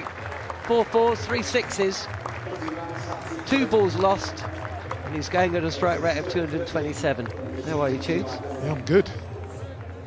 Enjoying watching this, and glad I'm not bowling anymore. I mean, geez, these guys, they scare me, but they're so talented.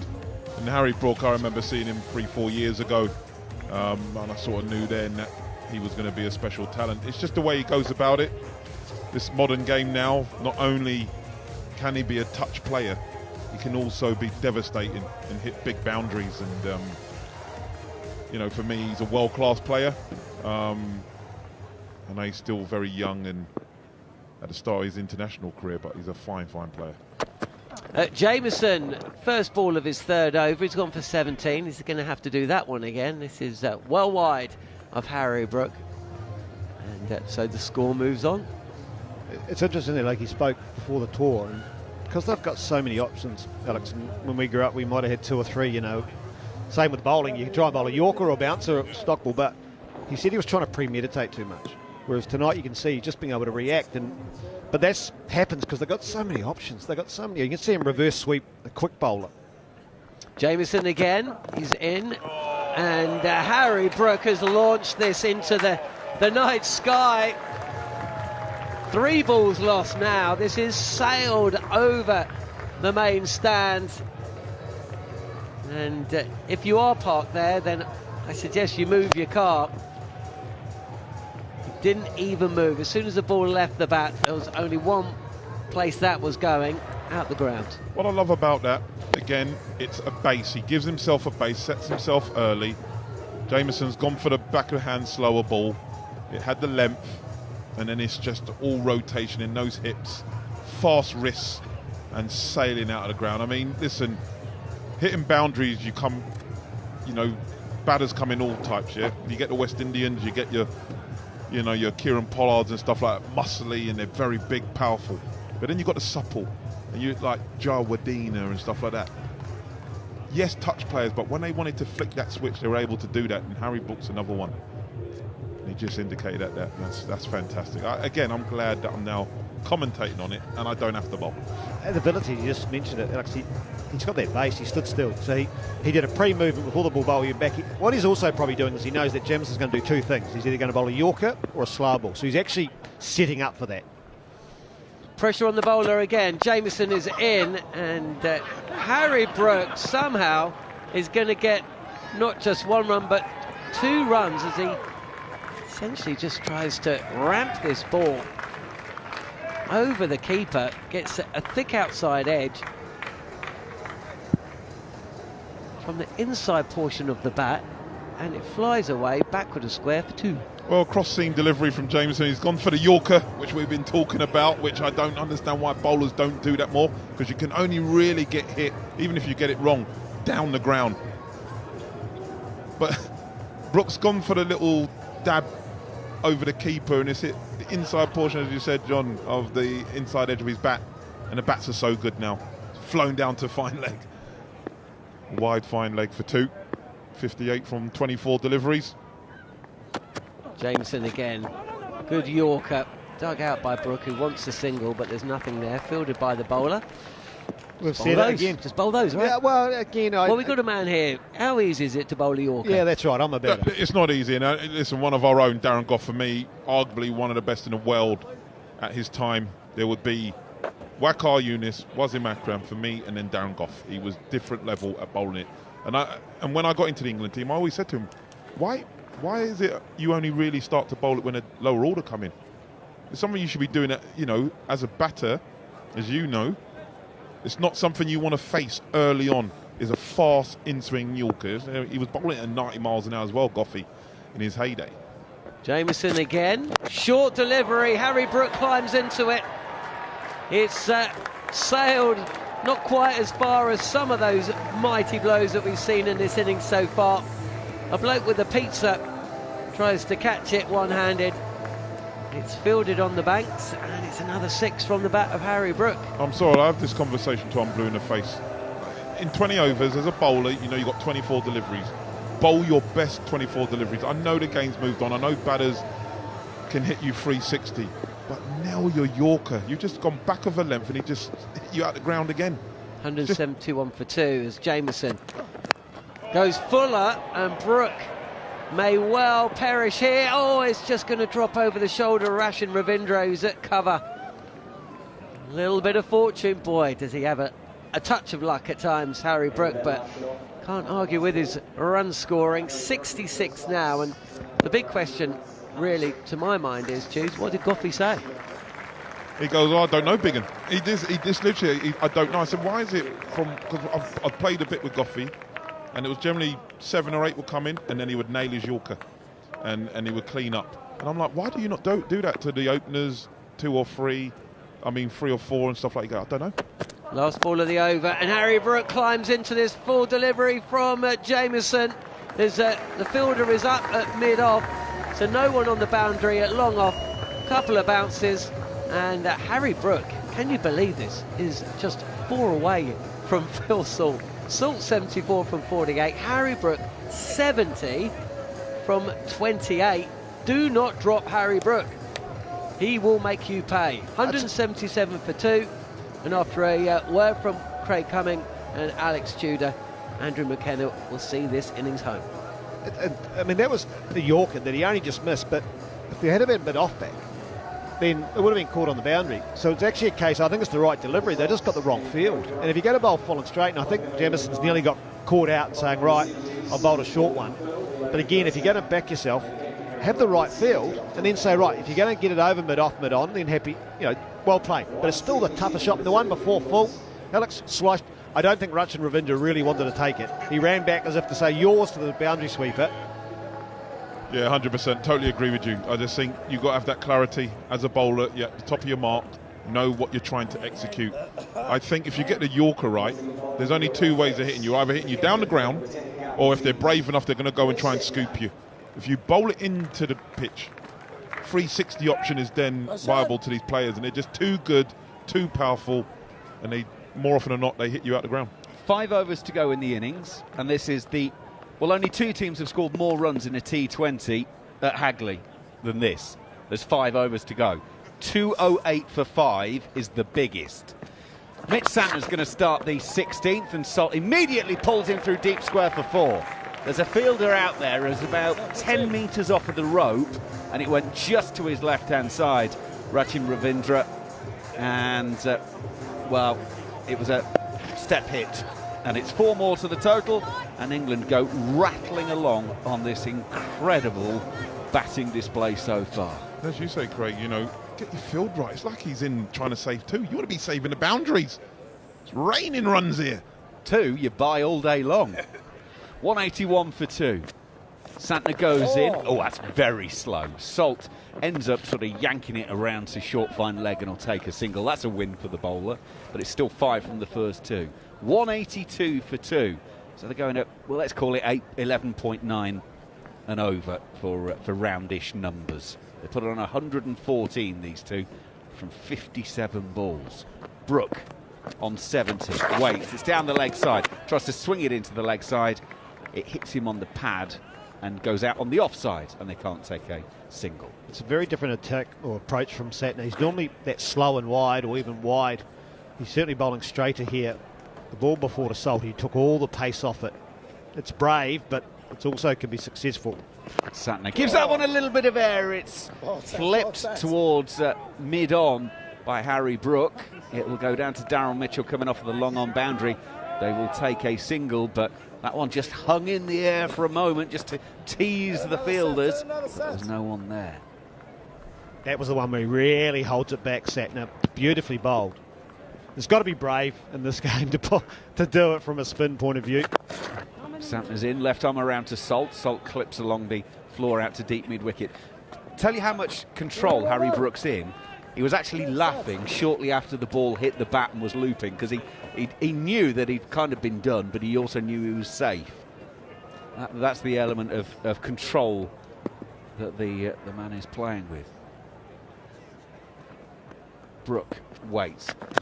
Goes to back away to the leg side, then stays. Santner bowls leg side, so it's clipped out to Robinson on the deep mid-wicket boundary, and they will take a couple more. That is 16 bowled. 186 for 2. So the highest score at Hagley in a T20 international. New Zealand made that against Bangladesh in 2022.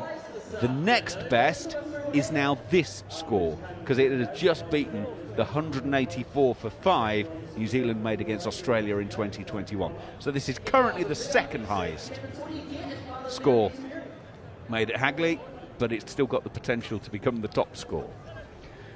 And it's an absolute pleasure to be watching it and bringing it to you here on TalkSport 2.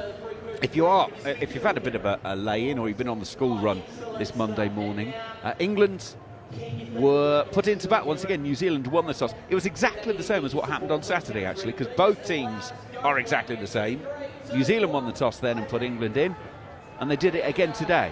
And whereas England struggled a little bit to time the ball and get themselves really going, they posted 153 for 6 from their 20 overs on Saturday. They're 186 for 2 today from 16, with serious power to add. Salt on strike, 80 not out.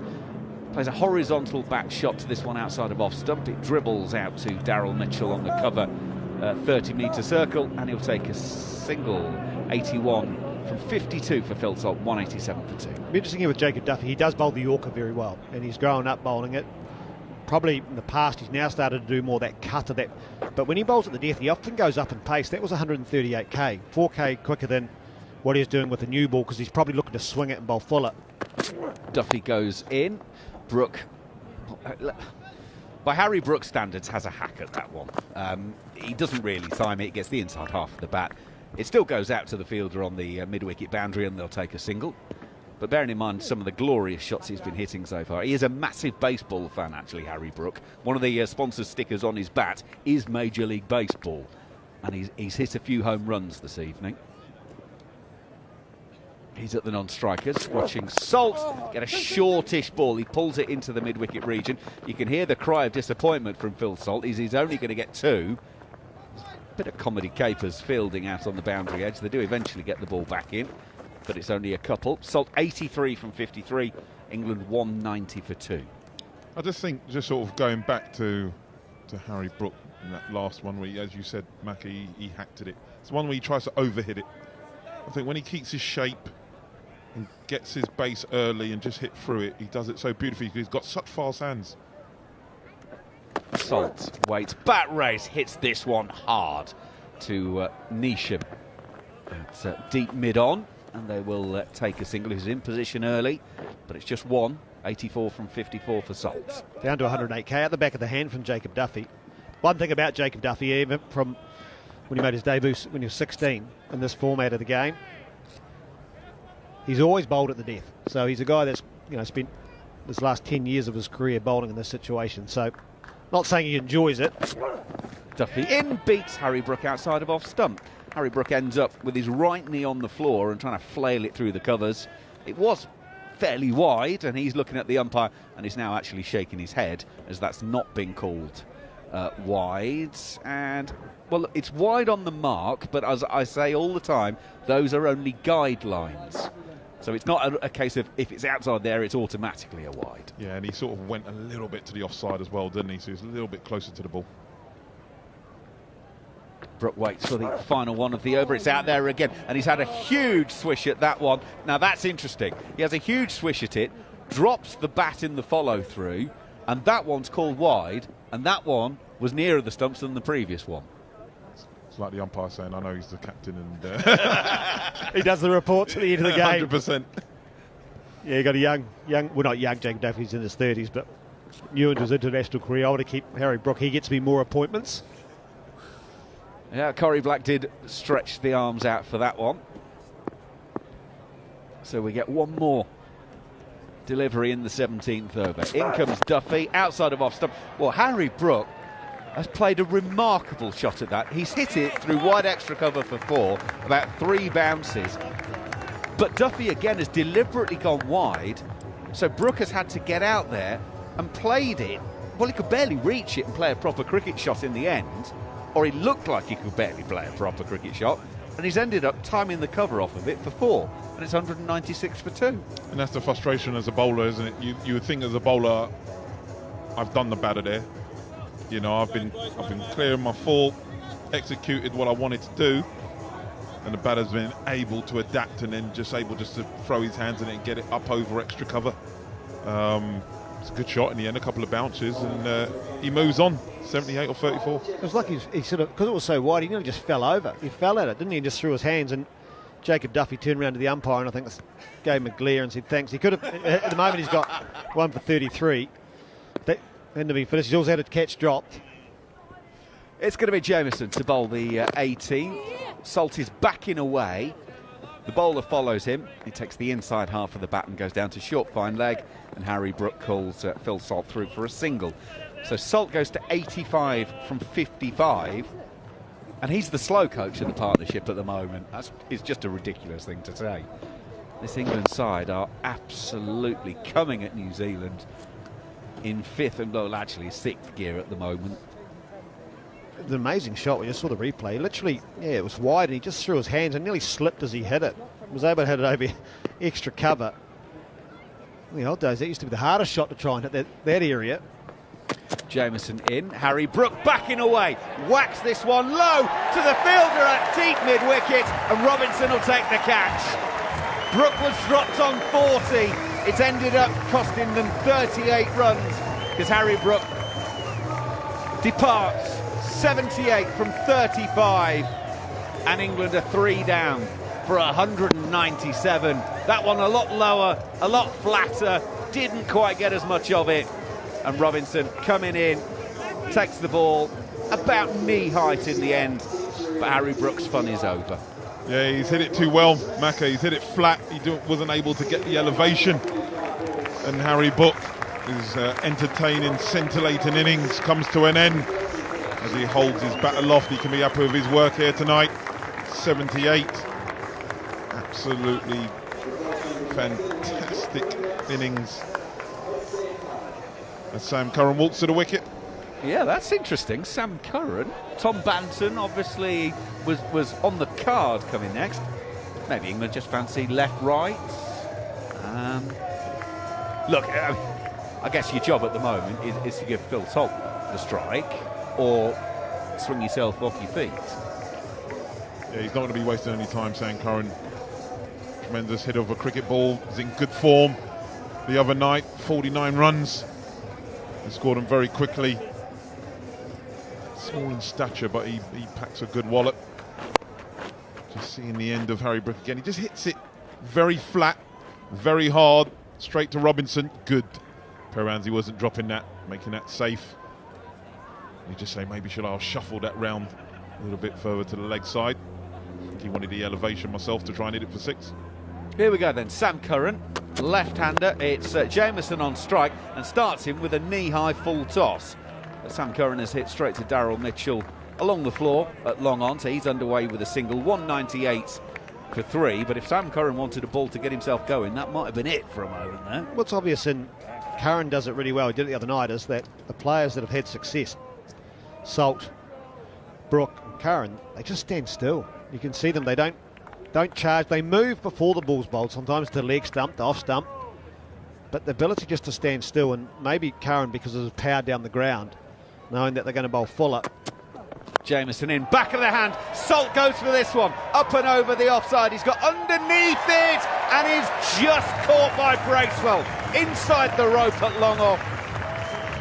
I don't know what shoe size Bracewell is, but if he was one more, I think his toe would have touched the rope. We're probably going to check the TV umpire that there was no movement on the boundary sponge. But if Michael Bracewell's a size 11, it's a good job he wasn't a 12. That's how close it was. But Phil Salt is dismissed. He's going to go for it at this stage of his innings. He was going for another maximum. He's dismissed, and England lose their 2 set batters very close to each other. Salt goes for 85 from 56. It's 198 for 4.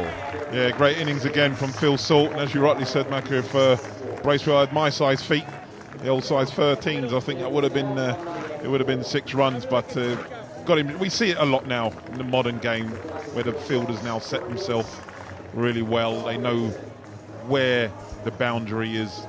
Safe pair of hands, Bracewell down there at long off, and Phil Salt's innings come to an end. So Tom Banton is now in, and he's facing his first delivery. Jameson goes slower ball into the pitch. Banton will turn it round the corner to square leg. Henry will do the fielding. Curran offered to come back for a second. Banton wasn't interested. So both batters have singles to their name, having faced a ball each. It's 199 for 4. I know it sounds silly when someone's 199 for 4, but New Zealand have actually done well in the last 2 overs. Salt, when he had it, just automatically started walking off to the changing room, but his timing was, as Alex just said, that modern players make those catches look so easy. Michael Bracewell's got massive hands, so he's got confidence in that, but just locked the foot down right by the boundary rope and able just to catch it. Get out of this. This is a very good. Only the 3 runs so far off it. 2 wickets and 3 runs. It might go another one though, because Sam Curran has got up and underneath this one to long on. And Mitchell isn't able to take the catch down on the boundary edge, and it is a 6. The 200 is up for England. It's 205 for 4. But Jamieson also almost went 3 wickets in the over. That was very, very close either way. Yeah, that's the margins, isn't it, in this game, this 20 format. Whereas a bowler, you can be the king. And unfortunately for him, his last delivery, I mean, he only gone for 3 his first 5 deliveries, got 2 wickets in that as well, and 2 big wickets.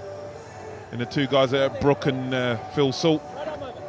And Sam Curran was able to just get it over the Toblerone, the boundary, for 6, just to end the over. He looked like he got none of it. It looked like it went straight up in the air.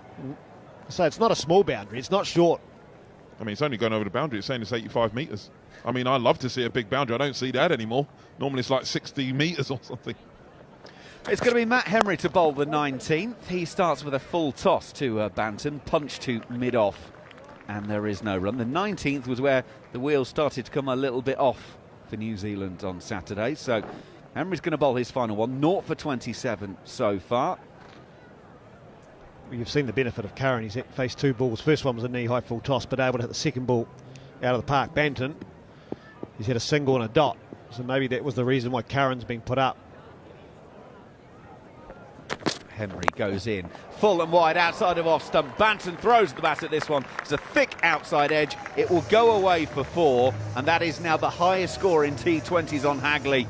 It's 209 for 4 with 10 balls of the England innings to go. Yeah, doesn't look pretty, but in the book it says 4. And at this point, that's all England want. They want boundaries.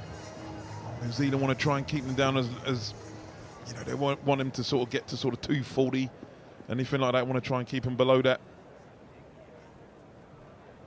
Matt Henry on his way, goes short. Banton is on the pull. Looks like he's got plenty of it, has got plenty of it. Even Bracewell can't get that one. It is 6.46. England 215 for 4. And Tom Banton joins the party. Again, as a bowler, when you dig it in, you bring 360 into operation. I just don't see him as that cutter again, that off cutter, banging it into the ground. Obviously, because it's a bigger boundary out there. But as you said, these young men now, it doesn't matter. Well, when you look at Banton, you look at his career. I mean, he's paid his mortgage with that length and that shot. It's his strength, going over, back, and getting underneath it. Make him try and hit the full Yorker. Henry goes in, swing again from Banton, thick outside edge, over the fielder. Third is inside the circle. It clears him and flies away for another boundary. It is 219 for 4. It really is a terrible game for bowlers, isn't it? It really is. He's gone full. He's gone with a little bit of width. Third is in the circle. And he threw everything at that Tom Banton. It had the pace. And it's gone up and over. And it's 14 from 4 deliveries. I mean, but as a captain, as a coach, you can handle that. Like, at the end of the day, you're saying, right, you've gone full, it's been nicked, he's been nicked for 2 fours. It's the right delivery. The one thing you question is maybe third could come finer, but at least that's giving you more opportunity. Like, an edge is an edge. But yeah, it's an awful game. It really is, and it's very easy. Sit behind this table watching. 22 fours and 10 sixes England have hit. That might be 23 fours because it's short from Henry, and Banton has slapped it back over his head, and it's a couple of bounces for 4. 4-6, 4-4. The last 4 deliveries have gone after the first ball of the over was a dot. At this stage, as a bowler, you're just trying to hold your nerve. What is the batter trying to do? Again, he's gone for that off cutter into the surface, but it had width. And Banton is a tall man. He's able to use his reach and get it up, over and straight, powerfully down the ground. Just seems muddled minds a little bit. 2-2, 3 for 4. 7 deliveries left, Macca. Final ball of Matt Henry's evening. In he goes bowls, and he's gone full wide Yorker, and Banton can't get anything on it. It's through to the keeper. And that is the over. So Henry's finished with 0 for 45, with 18 of those coming in that final over. If I just give you some context, by the way, in terms of this score. So we are now looking at the highest score made in T20 internationals on this ground. The highest total batting second is only 177 for 3. Now, I know the game is constantly evolving, so you can take stats with a little bit of a pinch of salt, but that was Pakistan against Bangladesh back in 22-23. Also in that series, Pakistan made 168 for 5 against New Zealand in a try series. So those are the kind of 2 highest scores. So New Zealand are going to have to be way above what has previously been chased batting second to win this game. As I said, the game's constantly evolving. Well, the good thing is you know what you have to do. You're not going to go out and say, let's get ourselves in. It's one of those ones you either win it or you lose by 100. Here we go then. Duffy to bowl the final over, and Sam Curran gets a half volley outside of off stump that he can thrash out to Robinson at deep cover. It's only a single. Sam Curran had turned from the non-striker's end and was desperately trying to get back on strike, and Tom Banton went, no, this one's mine. Takes the single, 224 for 4. Yeah, I totally agree with you. As you say, in the second innings, as a bowler, you sort of think, am I ever going to get a few because they're going to come extremely hard at me here, or it's going to be a very tight game. Do not go anywhere this morning on TalkSport 2 or the TalkSport Cricket YouTube channel. It's going to be good. Duffy goes in, full and straight, takes Banton on the pad. Is it just drifting down the leg side? They're scampering leg byes for the time being. They've come back for 2. It's gone all the way outside the 30-metre circle at fine leg. That's the delivery to Banton. You're sort of trying to get in. They're having a look, actually. I think Mitchell Satnus going the review. I just wonder, was there 2 noises, or did he hit his pad? I think this is the contractual obligation review. To the umpire to director. In the fact that we've got 2 reviews. We're in the final over of the innings. But it could save you 10, 15 runs. I mean, I can't see how this is out. For me, that's going down, was the naked view. Right, we've started the process. It is full, and you can see middle stump and off stump, and it takes the outside, the front pad, and then goes on to hit the heel of the back foot. This is going to be one of those that we just need to go straight to ball tracking.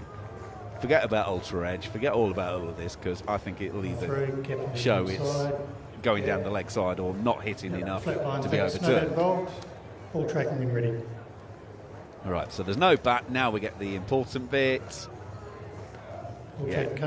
Impact is outside of leg stump. Views lost. Staying with the not at decision. Wayne Knight says no. We were exactly right. So it is 2 leg byes to the total. 226 for 4. 4 balls to go. Duffy comes in past the umpire, bowls right arm over.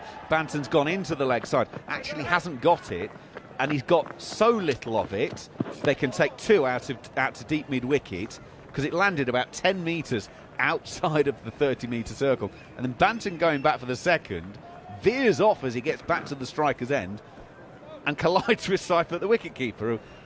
He's not had a great evening. It's been tough tonight for Tim Seifert. One way or the other. Started, I think, was in the first over. Got a throw, hit him in the knee. He's dropped a catch. He's had some awful throws come into him. And now he's got Tom Banton coming like a loose forward, trying to wipe him out. He opens the batting, doesn't he? So 2 things either going to happen. He's going to get a very fast 50 or 100, or he's getting a blob. It's that type of evening for him, isn't it? Just pack your kit now. You know what's happening, don't you? You know what's coming. Duffy in, backing away is Banton. That is brilliant. 4 runs through third, and Banton barely moved the bat. He backed away and then just used the pace of the ball and just seemed to gently flick his wrists to move the bat into the ball and guided it between 2 fielders for 4. We've seen some incredible shots that have probably gone 100 metres this evening, but that might be my favourite of all of them. He's got that sort of gully line field on the 30-yard circle, third, and he's pierced them both. Beautiful shot. 2 to go. Banton now is trying to play a little scoopy reverse to a full ball leg stump, and again, like we've seen a couple of times this evening, it takes the inside edge of the bat and squeezes out towards square leg, and they scamper a couple 234 for 4 with 1 to come. It's one of the benefits of playing at Hagley, because all the fielders now are on the boundary rope. Because it is such a big ground, especially from New Zealand standards, because they're so deep, any miss hit you are always going to get 2. And I think at the moment Jacob Duffy will be happy with that. He's actually bowled a really good last over. Been a bit unfortunate. That shot was just I don't even know. It was a late dab from outside leg stump. Here we go then. Final one of the England innings. Oh, no, hang on. No, pause. Tom Banton backs away. Just wants to build the tension up a little bit more. 234 for 4. Duffy goes in for the final ball. It's a good swinging Yorker, actually. And Banton will get it to square leg. To Nisham. Oh, his throw's awful. They were coming back for 2 anyway, just to try and get the total up. And the throw faded away miles away from the stumps. So it's 2 more to the total. England have posted 236 for 4 in 20 overs. 120 legal deliveries. It is the highest score in T20s in Christchurch. New Zealand will therefore have to make the highest total ever to bat second and win a game, as they looking for 237. But England, Phil Salt, 85 from 56. The 3rd highest score in T20s on this ground. Joss Buttler, 4 from 3 balls. Jacob Ethel, 24 from 12. Harry Brook, 78 from 35. 6 4s, 5 6s for Harry Brook as he went at a strike rate of 222.9. Phil Salt, by the way, 11 4s and 1 6. The not-out man in the end, Sam Curran, 8 from 3, 1 6 for him. Tom Banton, 29 from 12, 4 4s and 1 6. The bowling figures, well, surprise, surprise, no one went for single digits in terms of the economy rates. Matt Henry's 4 overs went for 11.3. He went for 45. Jacob Duffy took 1 for 44 as he went Scotty, at 11 and over. Carl Jameson 2 for 47 from 4 at 11.8. Bracewell went at 12 and over, 1 for 36 from 3. Santner's 0 for 41 at 10.3. And James Neesham's 1 over cost 20. Wow. What a display of batting. England absolutely out the traps. It is a 3-match series. The first game, of course, was abandoned. So if England win this, they know they cannot lose this series. They can only go on and at worst share it. But Craig, as a former batter, I'm going to start with you. I'm the wrong one to ask about this format. Geez. That sort of score. Scary, this, isn't it? Well, what impresses me, and we were just talking about the modern player, was the ability for, Salt, even Bethel. Bethel did a really good job. He got them going. Strike rate of 200. But players, like Harry Brook, their ability, it's not just stand there and hit the ball in one pace hitting. There's some lovely touch. It's skill-based, and I know under the Brendan McCullum sort of reign, people talk about being, they've been reckless at times. Actually, tonight, it was controlled. And, the way, Phil Salt started, he picked one up off Matt Henry in the first over, but it did show it was a very good pitch. But then the ability, he still hits the ball under his eyes. They still have a stable base. Alex, you're talking about it. They're able to just play and actually react to what they've been bowled. It shows the skill they have. And to sit here and say they got 237, and they're probably sitting there going, we may have left 15 out there, because there was a couple of good overs from New Zealand. It was just wonderful batting on a very good surface. And New Zealand have got some power hitters. They've got some good hitters. So, as I said, it's one of those ones you either give yourself a chance or you lose by 100. So I think we're in for a very, very entertaining. And again, England haven't bowled yet in this series. They've been sitting there. They've been able to watch. They're not into the pitch sort of bowlers. Steve Harmison was talking about that in the last game. They're more along it. They like to swing it. Well, there's no swing. So again, put some pressure on them early and we could be in for an interesting chase. Judes, as the bowling side of this, New Zealand have tried some things. Have England just been too good for them today, or will New Zealand be sitting there thinking, coulda, woulda, shoulda? Yeah, I think, listen, there's a lot of analysis now. There's a lot of data that goes around. I just think sometimes you've just got to, on the day, you turn up, what does this wicket need? And I just think sometimes as a bowler you get muddled in bowling. All right, this pitch tells me because of its big square, I'm going to go into the pitch. It doesn't matter. Unless you're playing on 100-metre boundaries, it's very difficult now for you to contain a batter that's in his flow, and has fantastic strength and hitting ability. I still think, and I know they tell me I'm a dinosaur, but now you're Yorker. You can only go down the ground, even if you bowl a low full toss, sort of below knee height, ankle height, you're going to get hit powerfully down the ground, or if they're brave enough because you are becoming predictable, where they scoop you. As soon as you bowl it into the pitch with different pace, back of the hand or your cutters, it opens up the whole field. And as a captain, it's very hard to set a field. Because as Craig says, you know, there was one where I think it was Jameson or something, bowled a good ball, but his mid-off was up.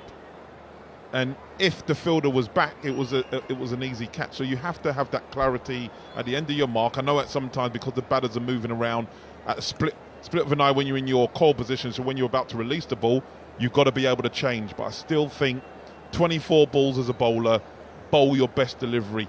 I just think they bowled their bouncers okay, but just those slow cutters, not a great fan. Triceratops Tudor joining Craig Cumming and myself, Andrew McKenna, in the commentary box here on TalkSport 2 this morning. And if you're joining us on the TalkSport Cricket YouTube channel, you're very welcome as well. So, New Zealand will start the reply very shortly indeed, needing a mammoth 237 to win the game. It is 11.9 and it's two runs a ball. Basically, think of it in those terms. You need 2 runs every single ball that is sent down.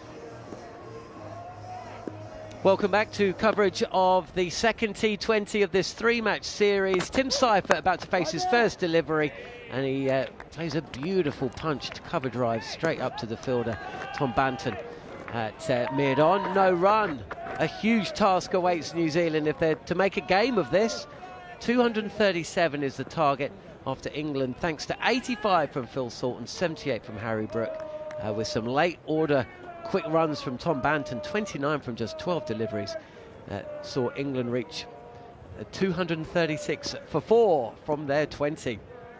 We've already had 1 ball more than we got in the first T20. It's Luke Wood bowling the second ball of the innings. He's in, and this has just been picked up and placed nicely over the infield. Oh, there's another misfield out there on the boundary, and 2 becomes 3. It's Phil Salt who turns what looked like a regulation 2 into 3. Jared Kimber alongside me, alongside Craig Cumming.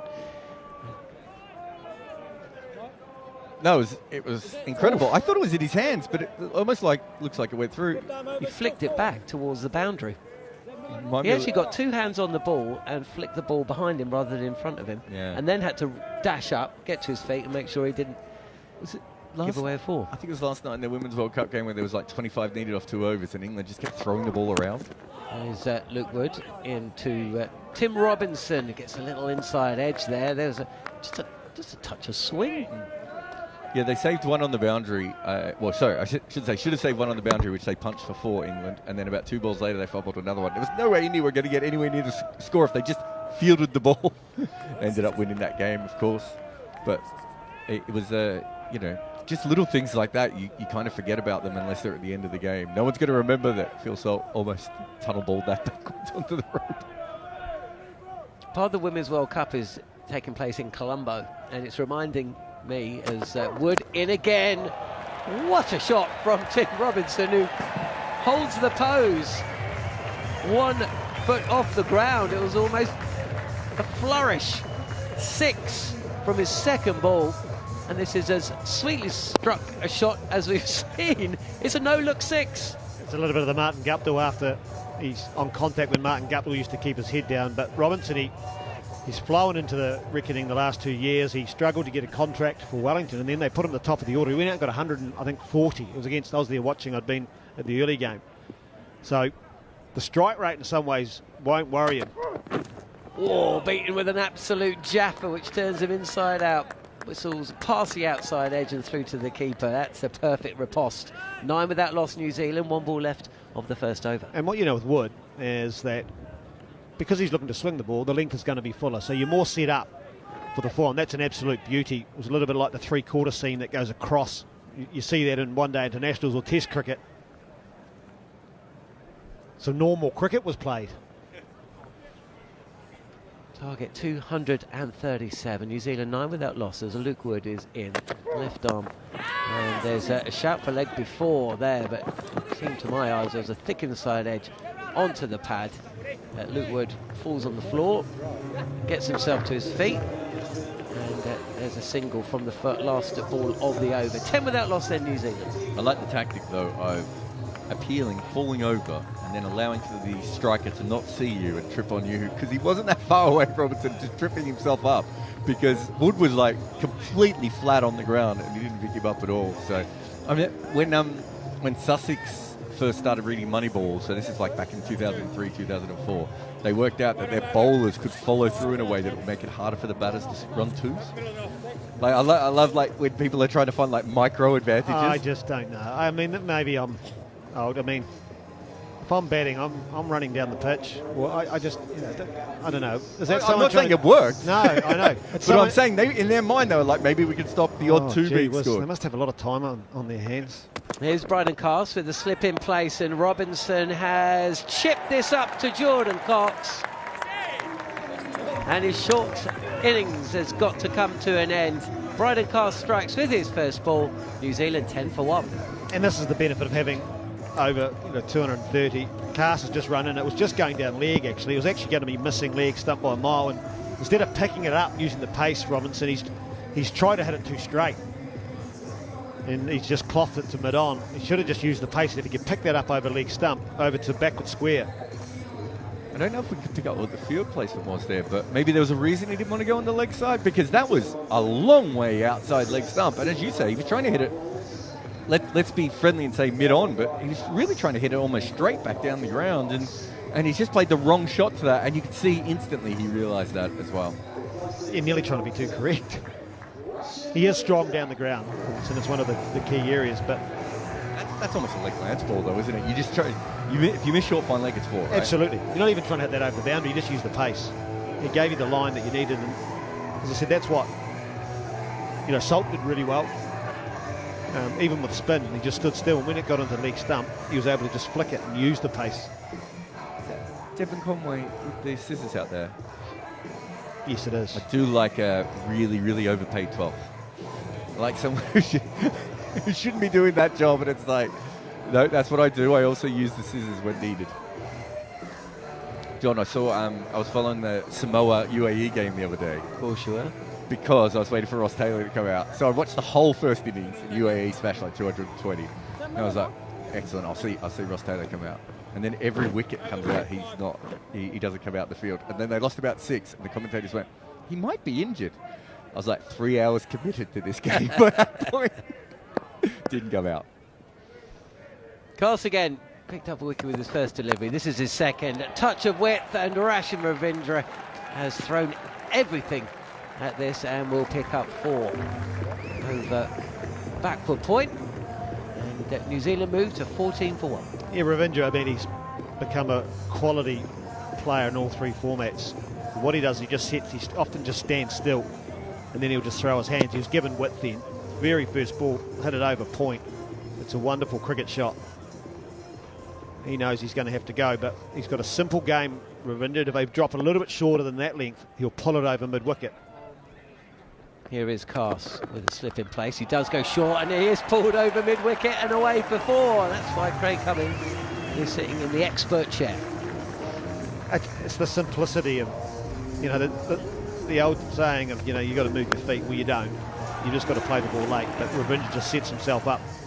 And what he's saying to Cass is, now, if you bowl short, I'm ready to bang you. And I dare say now the next slide I thought is right. He's going to go full. And he's going to say, so that's where you try and say one step ahead of the bowler. And I think that's what Salt does very well, and it's what Harry Brook does very well. What's Cass got here? He does go full. It's edged on the drive, and Ravindra's stay is a short one. Beautiful comeback from Bryden Cass, who picked up but New Zealand's number 3, and New Zealand are 2 down inside 2 overs at 18 for 2. I was actually just about to say, the problem with Ravindra, the T20 player, sometimes is he just goes in 6th gear the entire time. And quite often, I've seen this in the IPL, when he scores a boundary early on, he does it for New Zealand sometimes as well. He's like, I can hit a boundary every ball. That probably was in the slot, to be fair, but again, he's just trying to hit everything, and he's ended up getting a big edge behind, and I don't think that moved all that much. It looked pretty straight to me. No. It was a little bit late on it, maybe? Oh, just nearly, you're not going to say it's half volley, but Revenge is so strong. Pretty full, wasn't it? It was. He's so strong through the covers, and it just said maybe he was standing tall and looking to thump it. Instead of, that was one of those ones you could just play a lovely cover drive. Yeah, almost a more traditional shot. But he just gets in that mindset of, like, I need to destroy every single ball. For such a talented player, he hasn't really worked out what his optimal sort of tempo is in T20 cricket. And I think that was another case of that. But he'll be looking back at that probably. In fact, both these guys probably look back and go, one of us got a half volley outside leg stump, and one got one outside off stump, and somehow we're 18 for 2. Well, it's always going to be a tricky chase. It's become a very, very difficult one now. 2 wickets in the over, with Bryden Cast dismissing Tim Robinson and Rashin Ravindra inside 4 balls. And this is steered by Chapman. First ball past that floating first slip through vacant third. And he gets off the mark with the boundary first ball as well. 22 for 2. One of the chances now of either a wicket or a 4. It's the way the whole over's gone. But, I mean, Chapman just played that late. He just about guided at the third man. He just had the ability. It just got really fine. Mark Chapman's a guy he's got wonderful fast hands, but he is a timer of the ball. We always have a chat about Chapman, don't we, Jared? You're a big fan. I think I gave him... Is that... Oh, was that no ball? No ball called. They're quite late with the no balls here, aren't they? That's because of the weird camera angles. They've got to reattach all the pixels back together. Free hit coming up then, 23 for 2 New Zealand. It's Chapman, swing and a miss down the leg side, and Bryden Cast gets away with it. He sort of went across to off stump a bit more, and the question is, if he had been standing where he normally was, it might have just hit him in the thigh pad. He'd be disappointed, Chapman, because that was there to hit. And you look at this over, you're right, both the wicket balls could have easily been hit for 4, so... Certainly made this a lot harder on themselves, haven't they, from this over? 1 ball left of the over then. And down the track is Chapman, but defends back to Bryden Cast, who goes for 13 in his first over, but has picked up 2 big wickets at the top of the order. Seifert is still there. He's 3 from 2. He has only gone past 50 3 times in the last 12 innings of T20 cricket at the top of the order. And Mark Chapman, the new batter. I think I gave him his first overseas franchise gig, Chapman. Couldn't get him in the team because they didn't want him to play.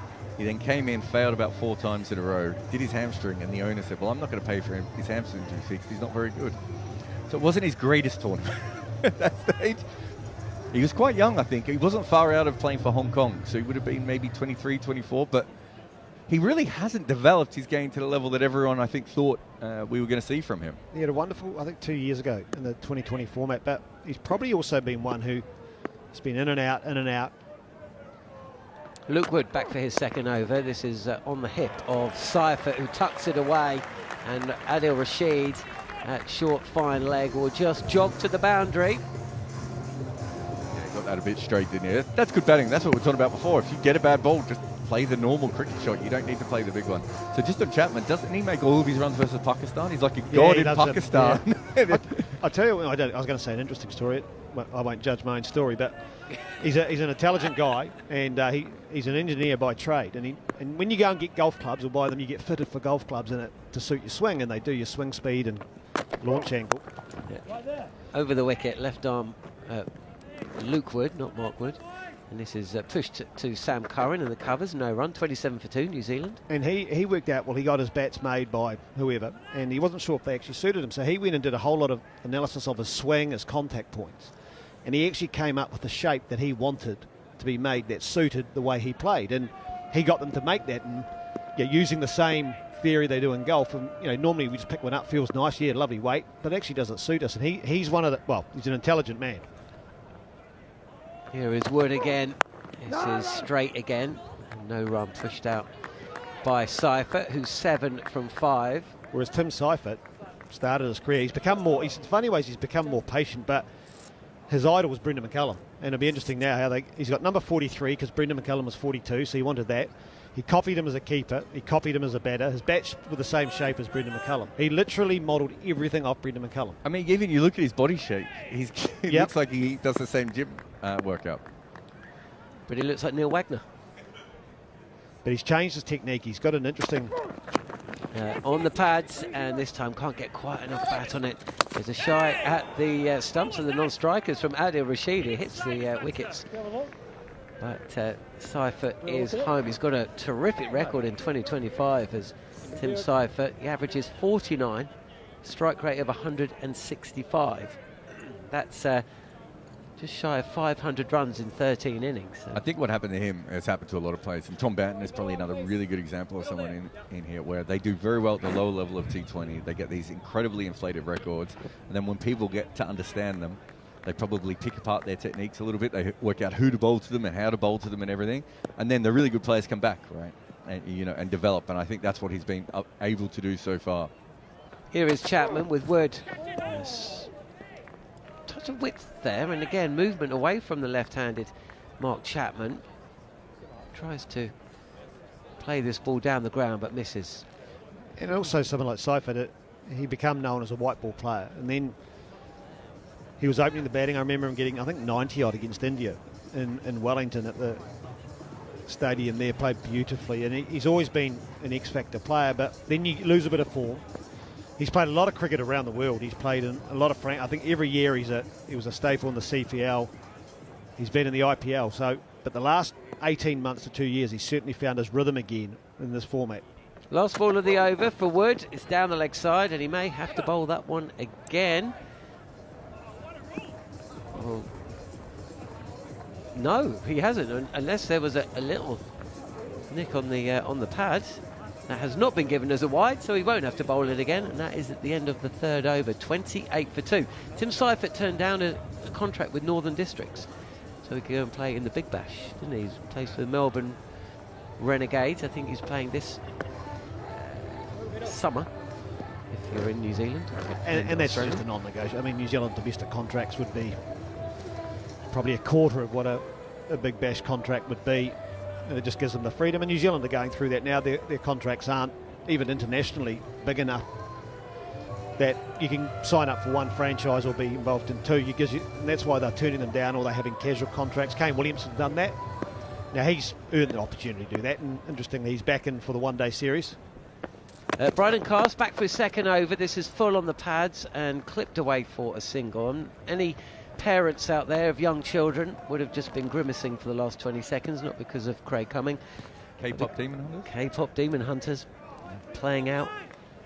See, look, Macca's kids are too old. Macca has no idea about the K-pop Demon Hunters. He doesn't know the hell that we've all had to live through for the last 8 to 9 months. That's what I'm saying. Parents of young children. It's like 3-year-olds through to like 14-year-olds as well. It's such a big spectrum of K-pop Demon Hunter fan. We should get Macca to dress up like one. 29 for 2 as Cast continuing, and this is played back to the bowler. Bryden Cast picked up the wicket of Rashin Ravindra 3 times in the Test series. He's picked up the wicket of Rashin Ravindra today. 2 wickets in and over. And that's really put New Zealand back. 29 for 2 with Seifert and Chapman at the crease. I was laughing, Craig, when you were talking about Kane Williamson getting contract. And I was like, yeah, the real problem there is why do people keep giving Kane Williamson T20 contracts and 100 contracts? Another no ball, by the way. Kane Williamson got a job the other day. Another late no ball call. And yeah, there's a millimetre in that one. When he got his deal the other day, I think he's now a consultant. No, is he high performance manager of one of the IPL teams? Free hit for New Zealand. Can they capitalise? They didn't in the last over, and Mark Chapman misses out again. He's 0 for 2 in the free hit stakes. He's yet to take a run from the 2 he's been bowled by Bryden Cast. He's 4 off 7 and he's had 2 free hits. 30 for 2. Yeah, I saw it when you see the news article come up, Kane Williamson IPL, I was like, please tell me another team has not offered him a contract in the IPL, but it was to run them, which is probably much better for him. But you're right, there's just so much more money not playing for New Zealand than there is playing for New Zealand at the moment. Cross again, right arm over the wicket, and Chapman is down the ground. There's a throw at the stumps of the non-strikers, and he will move to 5. He scored 4 from his first delivery. He's played out an over in the power play with 2 free hits without scoring a run. He's now taken a single, and that brings Tim Seifert back on strike with the score 31 for 2. New Zealand's target seems miles off, Craig Cumming, 237. Yeah, you nearly got it below 200. It's one of the great things. Brendan McCullum did the same. Isn't it brilliant when you're getting employed because of your knowledge of the game? Now, don't get me wrong, Kay Williamson is, I'll watch him all day. And, been privileged to be able to at many grounds and watch, New Zealand's greatest ever cricketer. Here is Coss on the pads, tucked away for a single, 32 for 2. Alongside Sir Richard Hadley. So we'll put those two there. He's our greatest ever batter by a long, long way. But how good is it now you're getting employed to come over to the IPL because of the knowledge of the game? You're a good guy, you're good for culture, and you'll help us for tactics. Brilliant. That's the rest of your life sorted. As long as they're not paying him to play, I'm all for it. There was one season where he was playing for Sunrisers Hyderabad, and David Warner was captaining. Yeah. Kane Williamson didn't.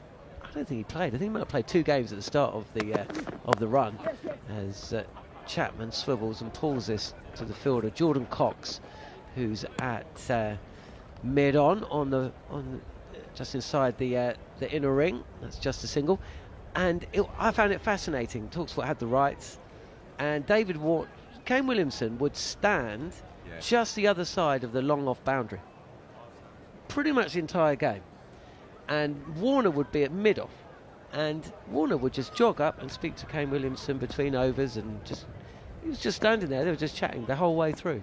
Warner was captaining because Williamson wasn't being selected. Gives himself a little bit of room here, Seifert, but miscues this attempted on-the-move drive, trying to access the offside, and cast fields from his own bowling. End of another good over. No wickets, but just 5 runs coming from it. 33 for 2, New Zealand.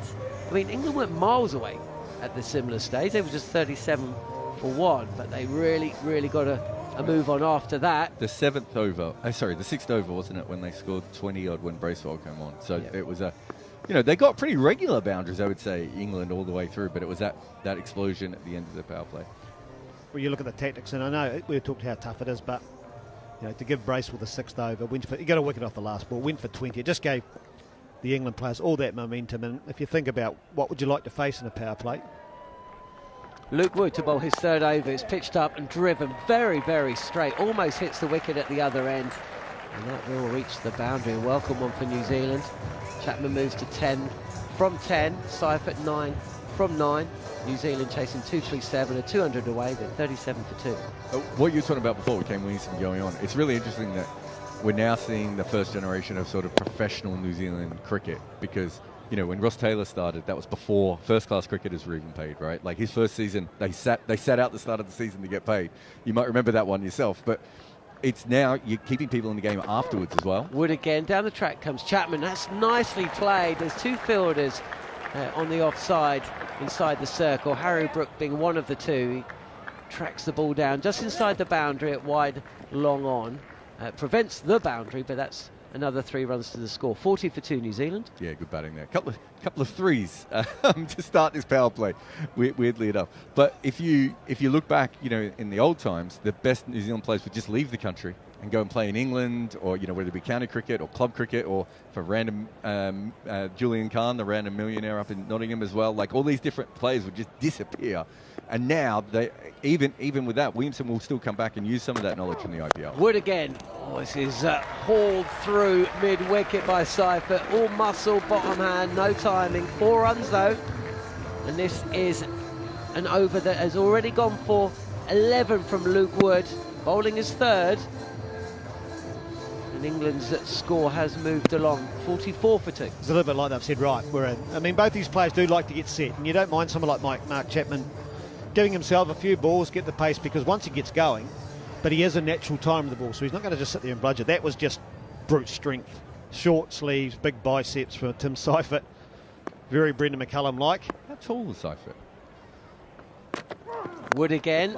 Oh, this is punched, and it's in the air. Just dropped short of Sam Curran at extra cover. No run, 44 for 2. I'll say 5'7" or 8. I mean, he sort of just lines up like a short, stocky wicketkeeper from 1995, maybe on slightly better gym regime than some of the guys back then. But he's just got that sort of core strength look to him, doesn't he? He's very solid. Maybe bottom hand, is he? Guess how many teams he's played for in T20 cricket since January 2024. Pulled away by Seifert, and he will split the field. 2 men out on the boundary, both on the leg side. One backward of square, one at deep mid-wicket. And he hits it between the two. This is much better for New Zealand. They move to 48 for 2. And Luke Wood's third over has been an expensive one so far. Yeah, again, the ability just to stand still. They don't really move their feet. When it's that back of a length, they just carry on with it. They stay side on and then they open the hips and created momentum now. This is the over they needed. And Seifert is looking to be more aggressive, but it's still just reacting. Wood again pitched up and driven back past the stumps, and it is Banton who is quick to get across to prevent a run. So decent over for New Zealand now, 15 runs coming from it. You were talking about the big over at the end of the power play when England were batting. 21 runs coming from the 6th over, 15 coming from the 5th over, so still one to come. And after a word from Jared and Craig, it will be Andrew McKenna. But you asked the question, how many teams did he play for? Guess. Well, I said 14, but I think... No, it's what, 14 teams in 2 years? He's played for everyone. It turns out I'm wrong anyway. He's played for 13 teams in his entire career. The answer is 8, which I thought was quite a lot. So have I ruined that by going too high? I'll let the many listeners decide. He played a couple of games for Delhi, played in Gaul. Where else has he been? Trinidad, KKR, Sussex. Yeah, so he's been around. He's played quite a lot of cricket. San Francisco, did he play for San Francisco? What are they, the Unicorns or something? It's hard to keep track these days, isn't it? Gaul and San Francisco. I mean, I'm not sure I could think of 2 more different places. Sam Curran's going to come in and do some bowling. Left arm over, and Chapman pushes to mid-on, where it's very well picked up and thrown by Jordan Cox. Hits the stumps, but they have taken the single to get to 49 for 2. Cox absolutely on the money, but Chapman well home by that stage anyway. Yeah, he did, because I remember he opened the batting when Finn Allen made that big 150 odd off not many balls. Was it in the Coliseum? Is the Coliseum in, Frank? I think it's in Oakland, isn't it? It's on the other side. Yes. It's not quite in San Francisco, but close enough. Other side of the bay. Yeah. You can sit on the dock if you really want. Curran. Seifert backs away and then swings it hard into the leg side. Sam Curran actually bowled a slower ball then, bowled a cutter, and Seifert had backed away to the leg side and stayed really low to then sort of sweep it around through deep mid-wicket, and it's away for 4. And the New Zealand 50 is up. That's 53 for 2. That's the Sam Curran super slow ball. We didn't see the speed on it, but that's the one he's been bowling a lot, isn't it? Where it's really, really slow, and Seifert just waited for it. You just got to keep your shape on a ball like that. Curran, left arm over the wicket. Seifert coming forward, punch to mid-off to Brook, and there's no run. 21 from 15 Seifert's got. Chapman 14 from 12, 53 for 2 the total. Yeah, you've got 2 options. When a bowler bowls a lot of slow ball, you set yourself up for the slow ball, then you react to the quicker one. But with Curran, obviously, it's so slow. I think you've got the ability just to play him normally, and then because you know it's coming, you can adjust. And even then, Seifert knew it was so slow. He just about waited, and then was hitting it through. Curran approaches. Seifert backs away, actually, and Curran digs it in short. Flies through to Joss Butler behind the stumps, and there is no run. You go back to, we were talking before about the professional game. Like New Zealand, we grew up, you know, our greatest cricketers were Glenn Turner. He played many, many years for Worcester. Sir Richard Hadley, obviously, at Nottingham. Then Chris Cairns followed at Nottingham. The game only went professional domestically. You're right, and I think 2002 was when we had domestic contracts come in. So before that, it's a talent drain, but it's also a brain drain, right? Those guys are helping other countries. Curran in, left arm over. Again, it's sort of short, chest high, pulled round the corner by Seifert out to Bethel at deep square leg, and they'll take a single. Well, you just look in the box here at Hagley. Brendan McCullum, Tim Southey, and Jeetan Patel in the England side of it. You know, so I'm over here, and as a coach, I'm Nottingham with the Blaze. So maybe because we don't have as many resources at times, maybe I'll give us a tap on the back. Maybe we create other. We call it the number 8 wire in New Zealand. That you fix things by just being innovative and having a little bit of wire and just wrapping it around things and coming up with the best. Curran in once again. Chapman launches him back over his head and clears the boundary for 6. It was left arm over to left-hander, so it was into the wheelhouse, but Chapman got all of that. Maximum, he goes to 20 from 13 after 6 overs. The end of the power play. New Zealand are 60 for 2, so not a bad comparison. England 68 for 2 after their power play. Yeah, just standard deliver. Once he gets himself set and he starts to see the ball, and I think that is the problem with Chapman sometimes. He just can get himself stuck, but today he's already beyond that, and he's looking really, really good. Yeah, Jeremy Coney always talked about the fact that, like, the one advantage to New Zealand cricket being amateur than everyone else is that everyone came with different professional skills. So when when he always said that you looked at the England thing, you had a couple of smart people, but everyone was a professional cricketer, so everyone thought like a professional cricketer, whereas New Zealand has constantly had to, as you say, you manufacture things, and there is an element of that makes a lot of sense. But at the end of the day, you don't want the most talented people to disappear from the game because you can't afford to pay them. Adil Rashid's going to come into the bowling as soon as we get outside of the power play for his leg spin, and he bowls to Seifert. Seifert pushes back down the pitch to Rashid, and there's no run. You get the feeling with Rashid, this is the game here, that if he bowls well, then England win. New Zealand need to get after him, because when you're chasing 230 plus, you can't allow one bowler to settle and have good figures. And he comes once again, gives that one a little bit of air. Seifert has a huge swing at that one. Doesn't time it, it goes out to Salt at deep mid-wicket for a single.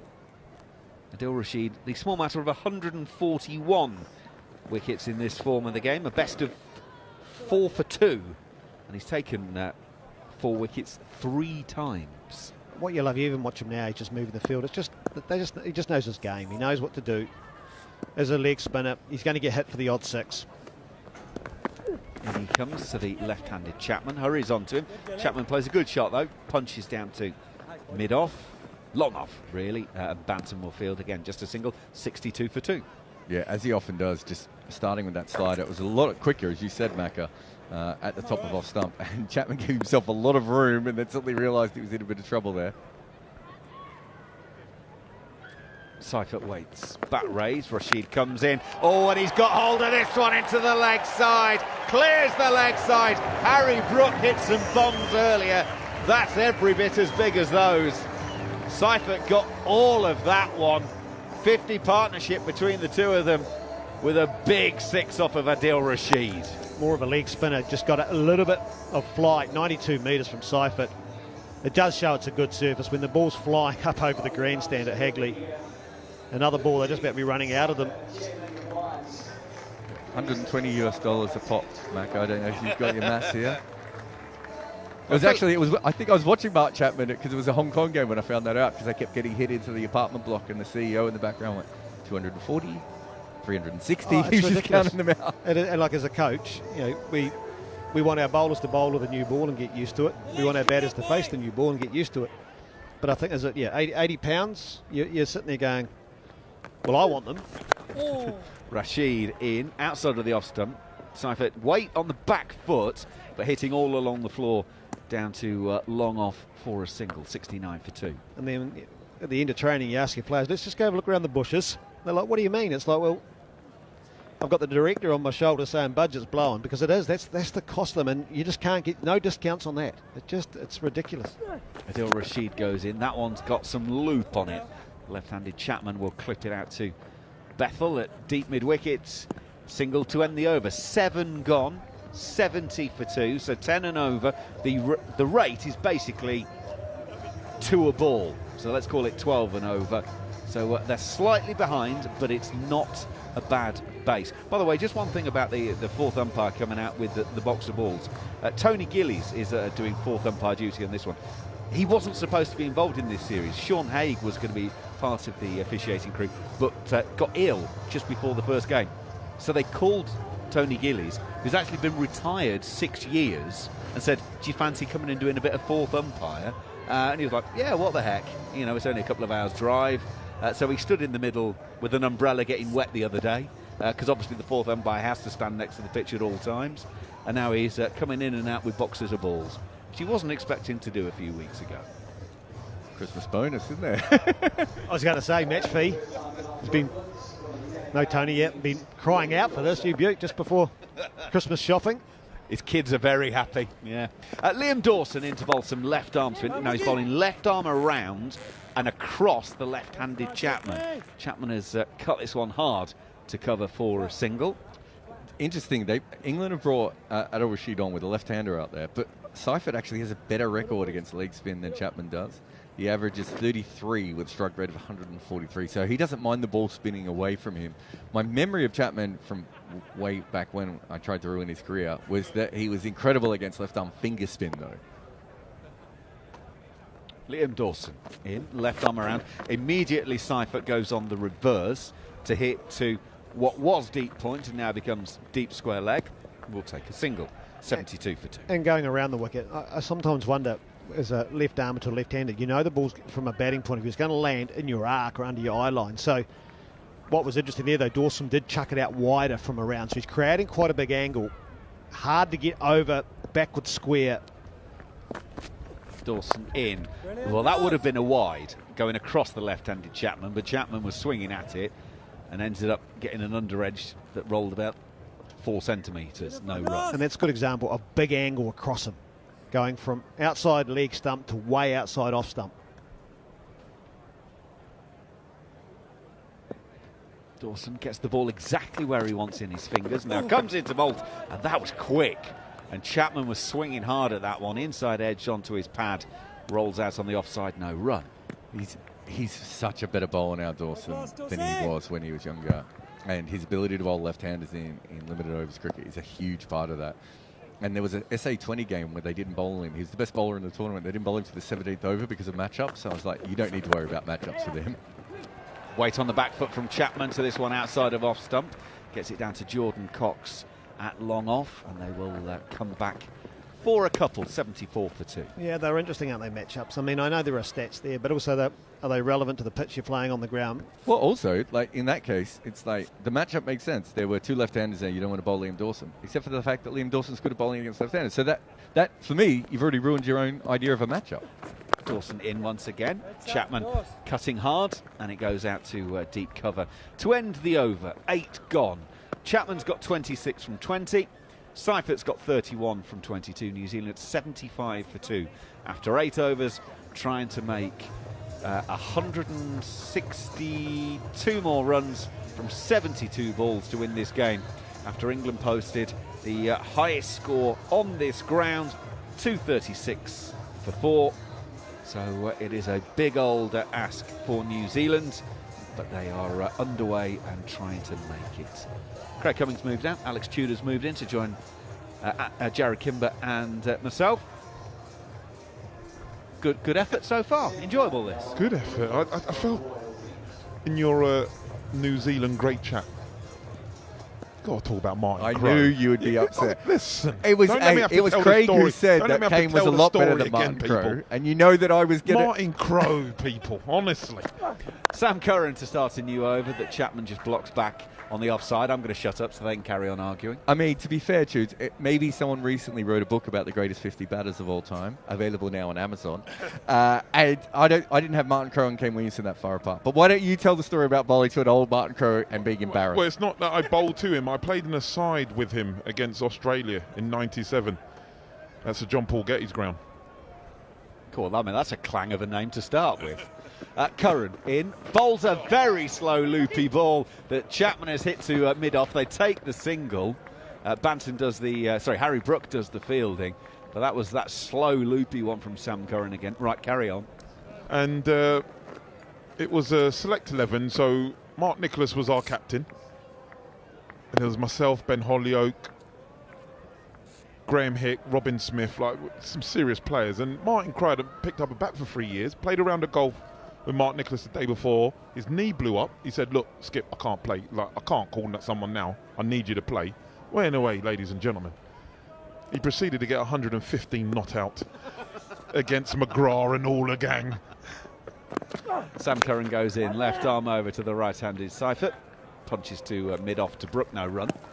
And I remember, and at Sir John Paul Getty's ground, where the pavilion is, you're square to the wickets. And Ben and I were just sitting there, just watching. And McGrath started his run-up. It was slightly shorter. And then as Martin Crowe was going about his business, it got longer and longer. And he just took the mick. And I was like, I'm watching a genius here.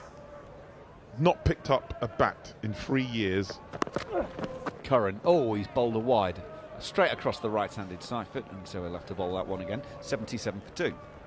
And I was like, he's playing against the Aussies who are getting ready to play in an Ashes against England, and all I remember is the bandana that he used to wear, and he basically took the mick. It was unbelievable. And it was a privilege to watch it, honestly. I think because his career finishes quite early because of his knees, right?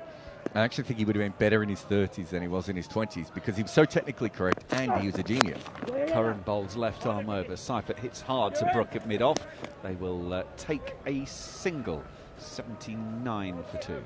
And I knew him a little bit, and he basically said, like, I was really arrogant when I was young. I didn't really understand it. And he said, as I really started to understand cricket, that's where I finished my career. And obviously, the knees were a big problem. I think 92 World Cup, he wasn't on the field, right? And they changed his plans.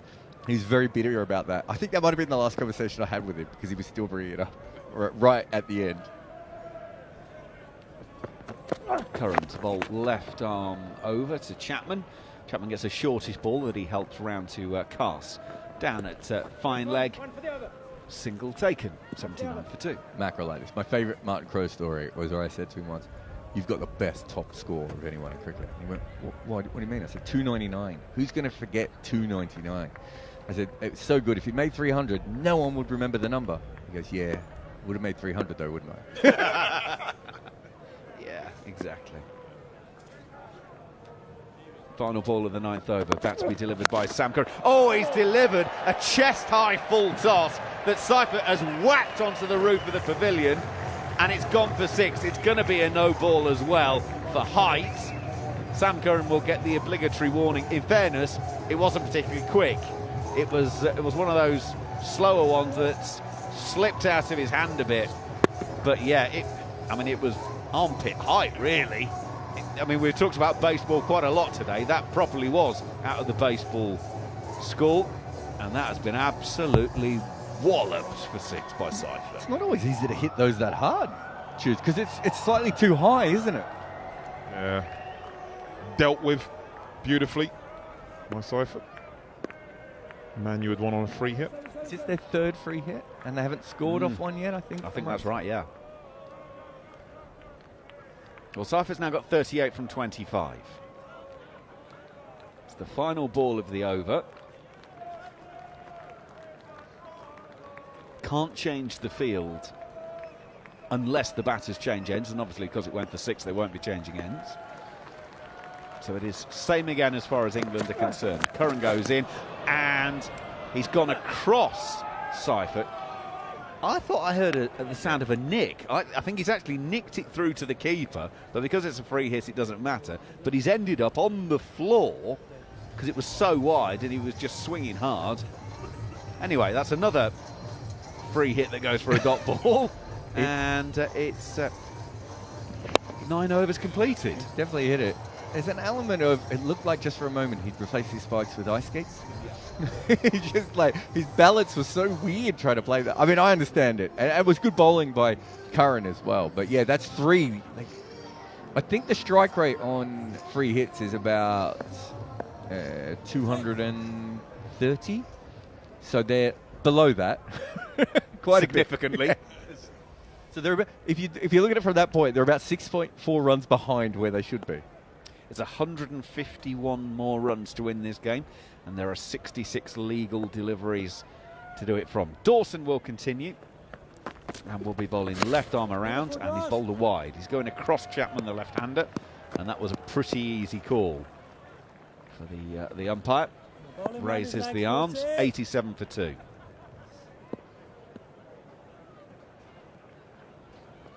Dawson comes in, bowls. Now again, that would have been pretty wide. Chapman has yanked it though, straight down the throat of Jordan Cox at long on.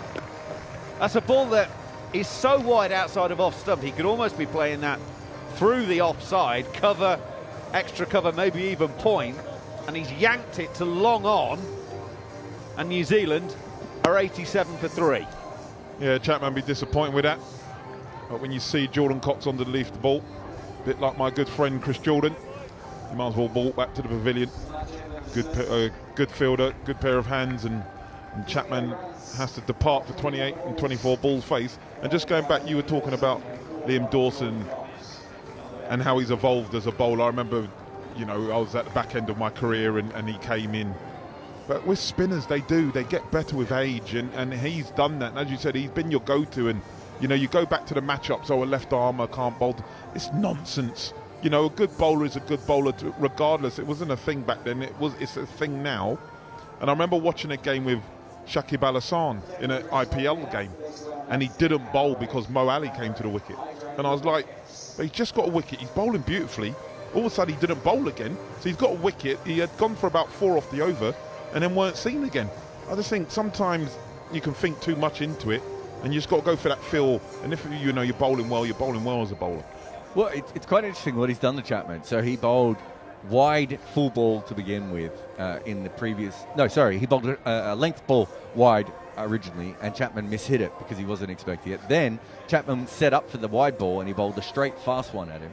And so with 2 balls, he'd put Chapman off. And here, he went with a wide one again, and one was quicker, one was a bit slower.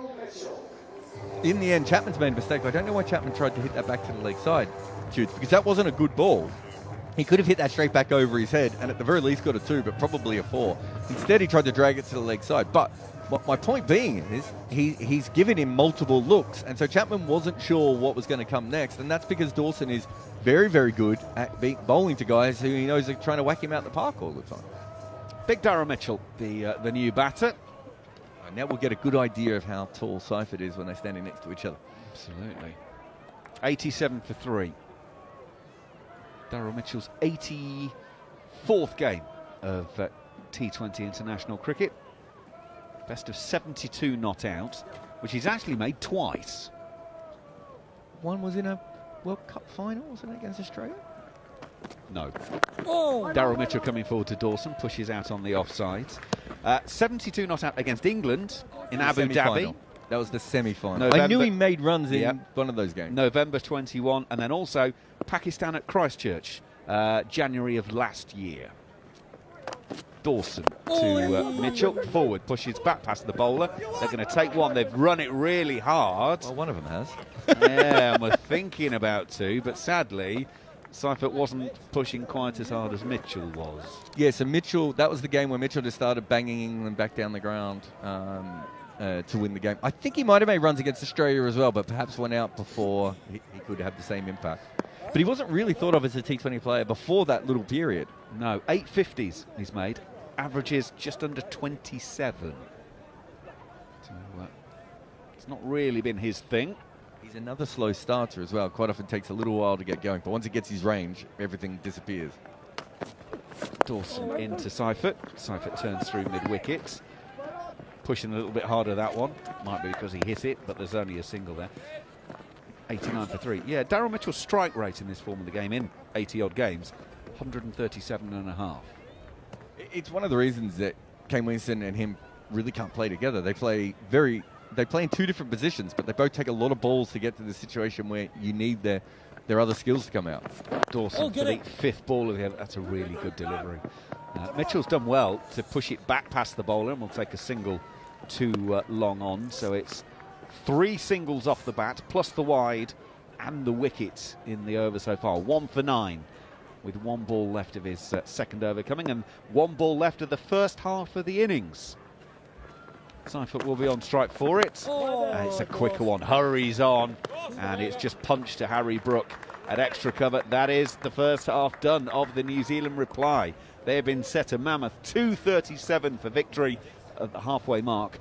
They are 90 for 3. Seifert 39 not out, Mitchell 2 not out. More thoughts from Jared and Alex. And John Norman will pick up the ball by ball. Yeah, it's funny. We thought Adil Rashid might be the difference, but Dawson has really bowled very, very well.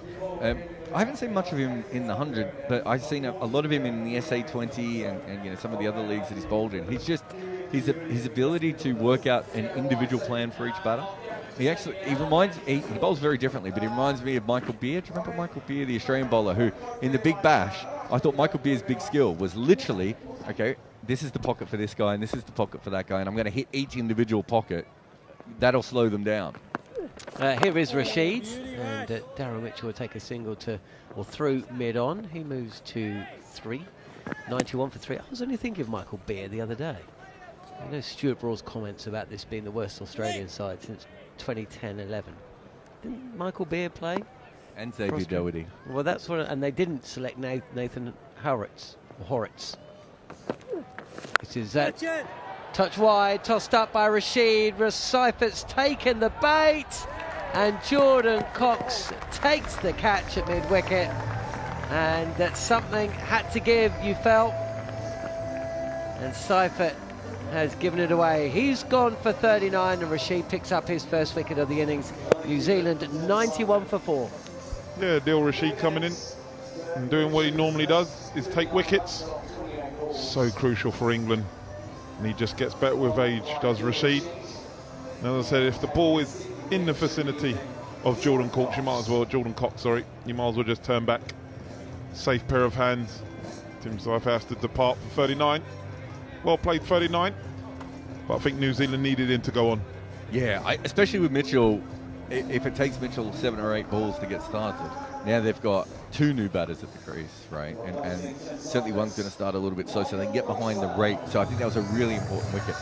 That was pretty much a similar shot that he's hit the 6 off, though, isn't it? It's slow, it's outside off stump. So he went through his strengths, but just got the top edge. And as you said before, Jordan Cox, who was under that for 5 minutes, took that catch.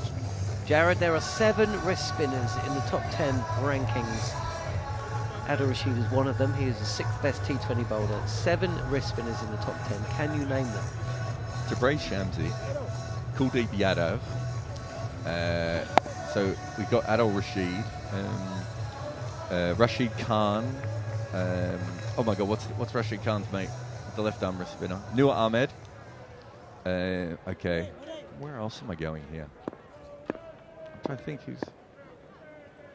Oh, Adam Zampa. Bracewell facing his first delivery.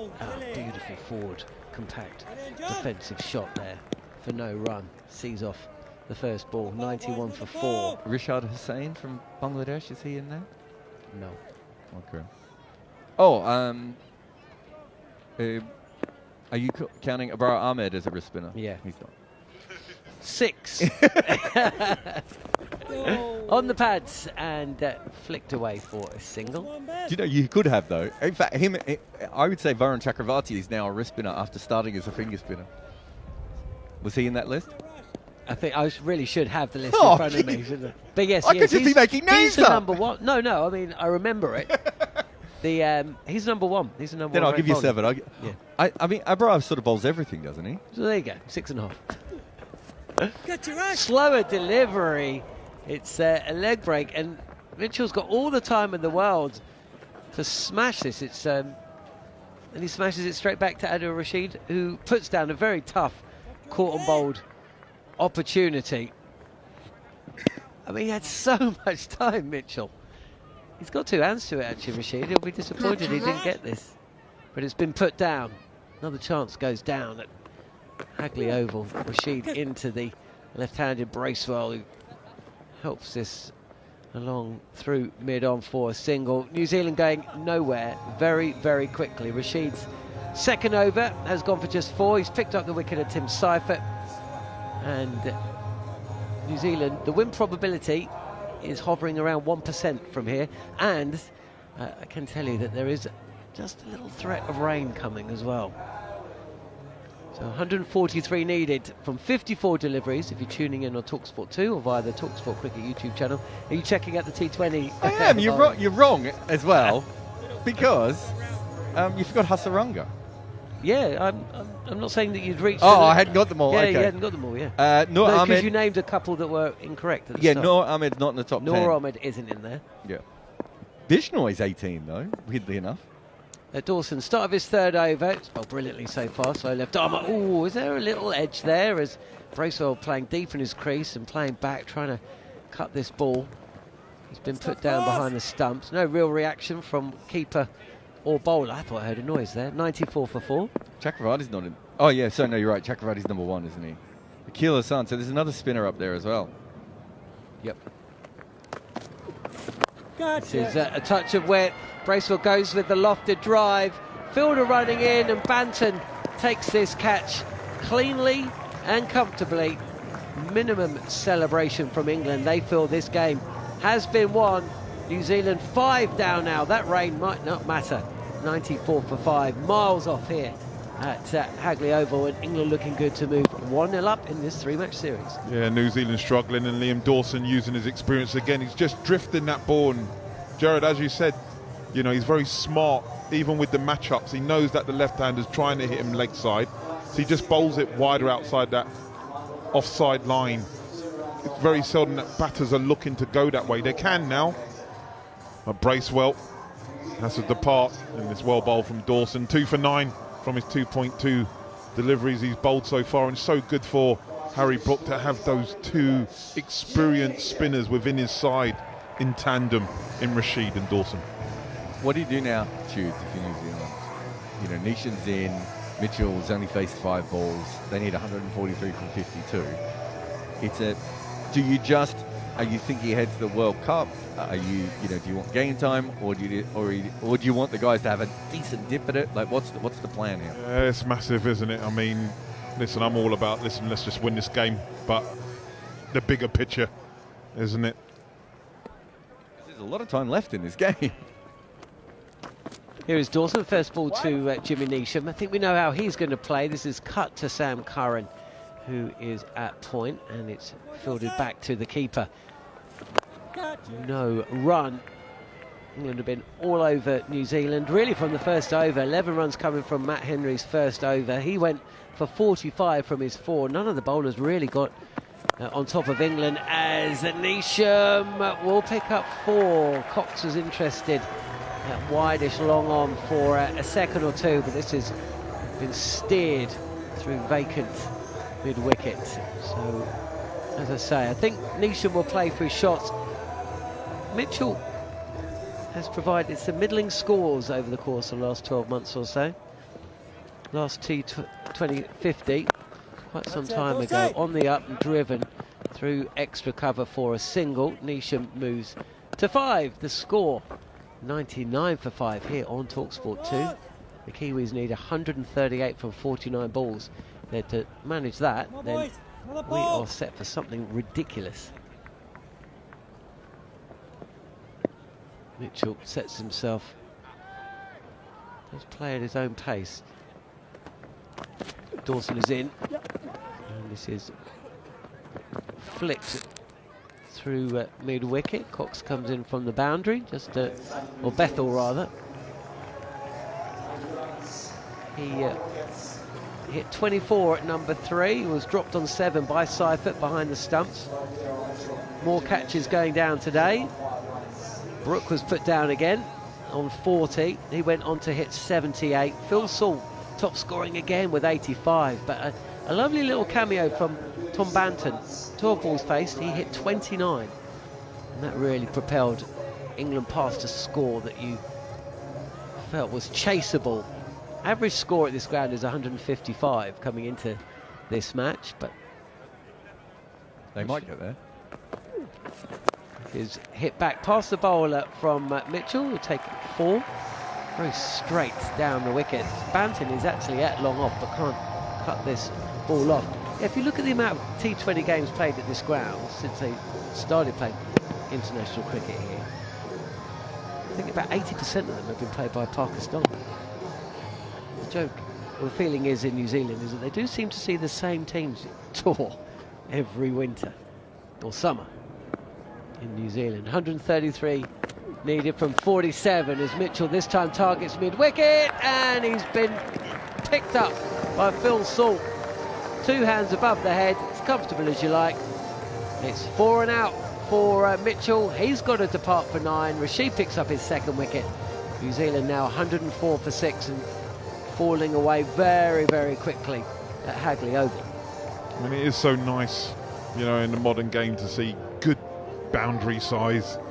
And so at the Oval, it's good size boundary, so you can toss it up as a bowler. Daryl Mitchell, who's hit that first one for 4, was trying to create some violence again as they need to up the tempo. But he departs, and Abdul Rashid gets yet again another wicket to add to his many as the skipper strides to the crease.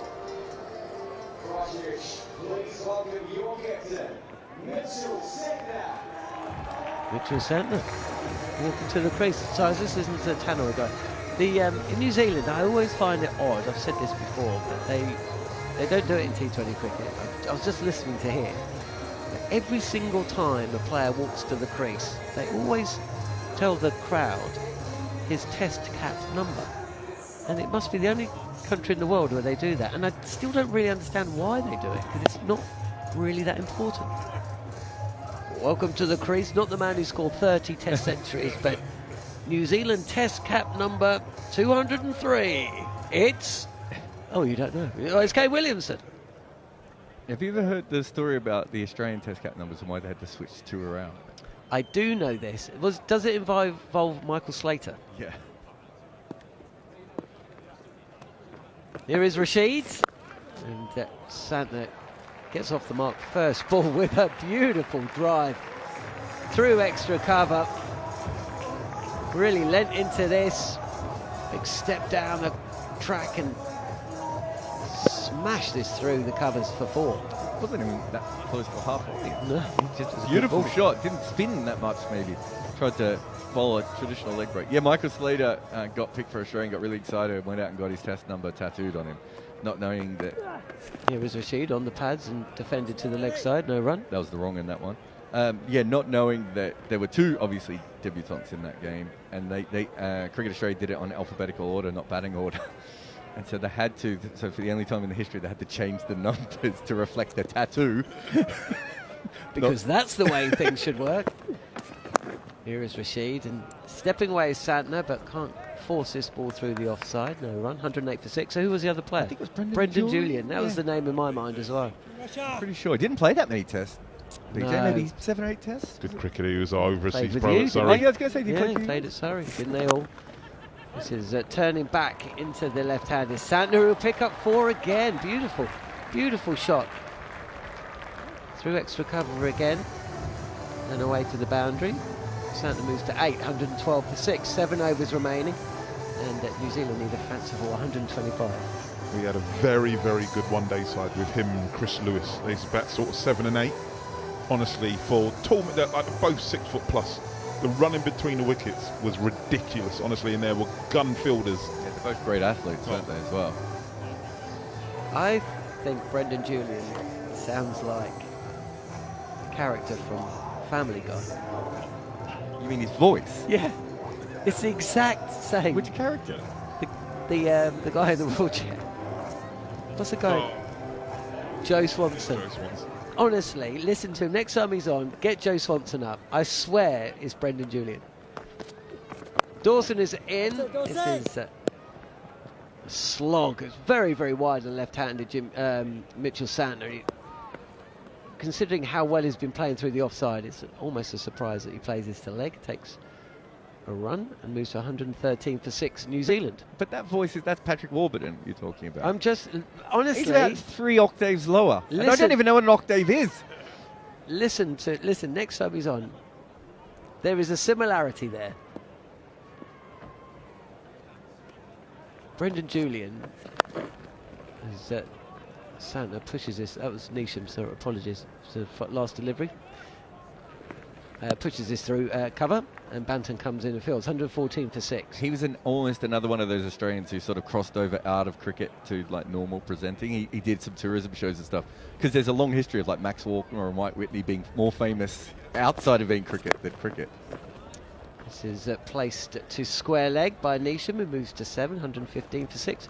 There was an Ashes test match where England actually looked like they could force a victory, only for Brendan Julian and Ian Healy, I think, to put on a partnership to make the game safe.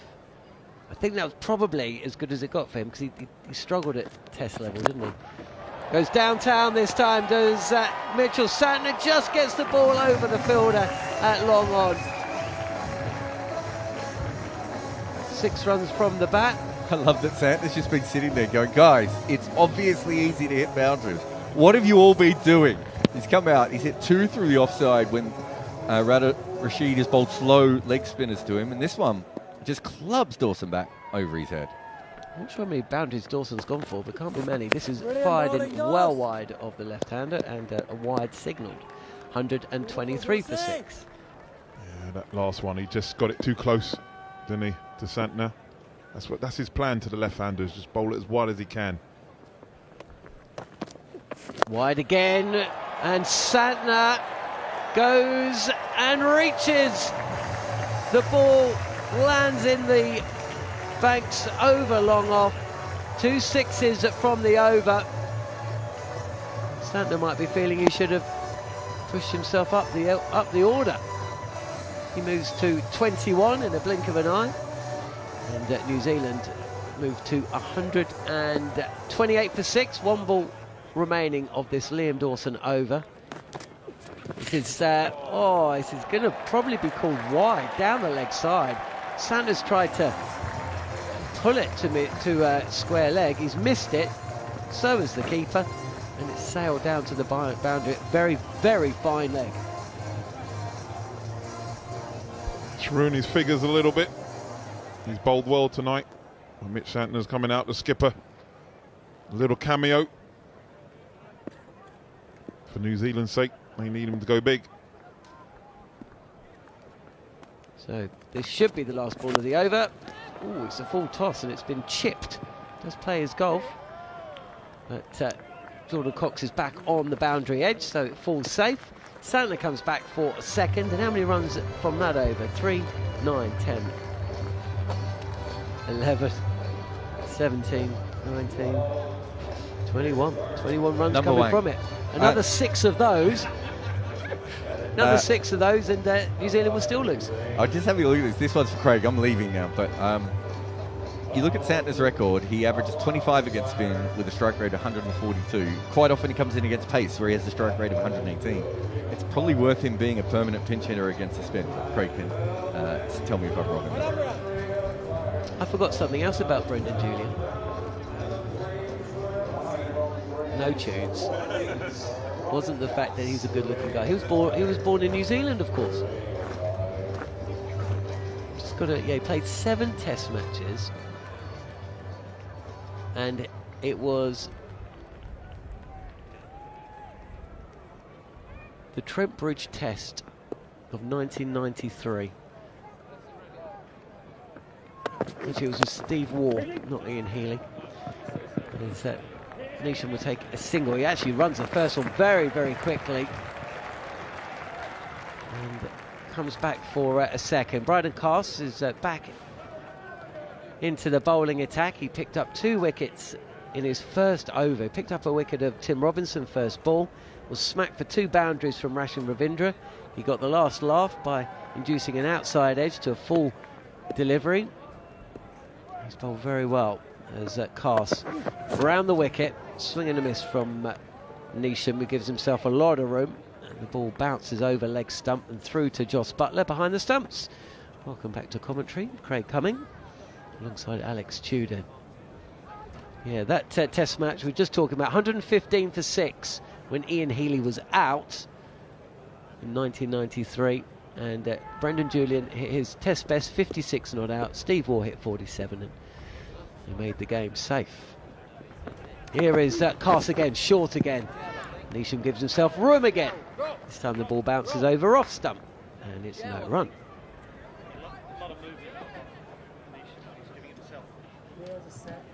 A lot of movement from Neesham. He's trying to get outside leg.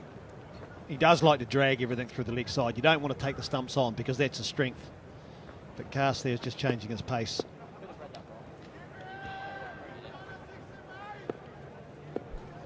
It's a big winter ahead for Bryden Cast, that's for sure.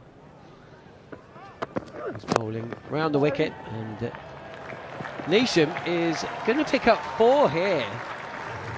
Didn't look like he timed this particularly well.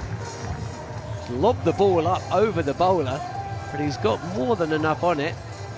Nobody out at long off on the boundary, and it's away for 4. At the timing there, Neesham, it is one of the things that he's found a way to hit that over the umpire's head, but yeah, when you're looking to bowl, he's looking to hit. You want to stay wide of off stump. His natural plane is to just go from mid off across to the leg side. Cast is going to move over the wicket to Jimmy Neesham. New Zealand have got 2 left-handers at the crease. Neesham 13 from 9, Santner 23 from 8. And Bryden Cast with 2 wickets. Short delivery, and Neesham is going to get lucky here. He steps away, tries to pull this length delivery. It's a top edge, and Rashid Fields just inside the boundary at 3rd. Neesham comes back for a second. The score moves along to 143 for 6. 94 needed from 31. And you're listening to TalkSport 2.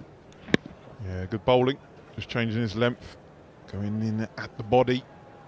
Just rushing Jimmy Neesham. Getting away with it, 2 runs. Well, that win probability for New Zealand has doubled. It's gone from 1% to 2%. It's on. Last ball of the 15th over, and Neesham, again, trying to give himself room, pulls this. Flat bats it, really. And Bethel coming in at mid-wicket. Well, Fields. And that is the end of the over. 144 for 6, and New Zealand need 93 from 30. If you're watching us on the TalkSport Cricket YouTube channel, welcome. Hit that subscribe button. And to call the remaining 5 overs of this match will be Andrew McKenna after a word from Craig or Alex. It's interesting there, that second last ball, Alex, was a short one to Neesham. He's tried to club it down the ground. The difference when you saw the England players, they just used the pace. And that's we were talking about them just being able to react and probably play the right shot to the right ball, whereas Neesham's trying to force it down the ground. It was too short, spliced them and nearly got caught, whereas we even saw Banton just about late cut one off leg stump. And it makes it probably easier to set fields and have plans because they know New Zealand are looking to be aggressive but also take on the ball, as opposed to maybe the skill that we saw with the England batters. Morning all. Here we go then. Final push for this second T20 of the series. England looking good. Sam Curran's going to come on and bowl left arm over to Neesham. It's driven out on the offside, fielded at cover by Harry Brook, who throws at the non-striker's end, and they'll get an overthrow. 145 for 6. Would have been... I think Santner was getting home pretty comfortably in the end, and they've ended up getting an overthrow. It's worth the throw. It's worth the risk. Happy as a bowler, though? I wouldn't mind. I mean, Martin Bicknell might have had a... Sam Curran in. Oh, that's wide outside of off stump. Santner's gone through with the shot, and almost a worldie of a catch from Tom Banton, who's running around the boundary at long off and has gone at it one-handed, because that's about all he can get there, and he's dropped it over the line for 6. He almost saved runs there. It's a fantastic shot, but almost the most nonchalant of brilliant catches. Yeah, it would have been absolutely quality if he did, but I think with momentum, if he would have caught, he would have had to pass that on, I think. Great effort. You see it more and more, don't you? In goes Sam Curran. Santner's take a step down the pitch to meet that one, knowing it's going to be a slower ball. Tries to turn it through fine leg, doesn't get anything on it, and there's no run. But again, he's absolutely creamed it. And it's nearly out. I mean, as you say, modern grounds now, that's sailing over the boundary, isn't it? Because the boundary is not big enough. So it's good to actually see a ground that has decent sized boundaries. That gives the bowlers an opportunity. Sam Curran goes in, bowls another slower ball, wide of off stump. Hit hard by Santner. It's bobbled its way down to a backward point, and they're going to take a couple. Santner now 31 from just 11 balls faced. 153 for 6. Yeah, you're right. And it's one of those, you can't miss hit a 6. Even though it's good, I mean, the modern player can miss hit the ball for 6, but you can't just cloth it and it'll keep going. And it was a wonderful shot by Satnam, over extra cover. That Banton did well. What stopped him from diving, as you said, was the angle. Because if he had dived, he would have gone over the boundary because he was running around. I don't know if he actually thought he was going to get as close to it as he did. But what you find in New Zealand is a good example. Often our pitches are too good for the boundary size because they are such good pitches. Whereas Hagley, it's the biggest ground along with the Basin Reserve and also Bay Oval. Sam Curran in full straight towards middle and off. Santner's gone across his stumps and whipped that through backward square for 4. Cracking shot, 157 for 6. It means it's now just 53 more runs for New Zealand. They are running out of deliveries, but geez, Mitchell Santner's played a captain's knock here. Yeah, he's batting well. He's coming out, he's having an evening. He's the skipper. 35 from 12. Jimmy Neesham, not too long to the crease. Faced 9 deliveries on 12. Yeah, they put on over 50 now, these two. Sam Curran's going to have to bowl that one again as he bowls left arm over, but it's too wide of off stump. So it's 54 from 21 at the partnership, 79 more runs from 25 balls. So it's still north of 3 runs for every ball that's sent down, which shouldn't be doable if you're England, if you bowl anything like. Well, I just look back, I think over 10, 11, 12, give or take 1 over, I think New Zealand scored 14 runs off those 3 overs. So when you put in the context that you need 12 and over.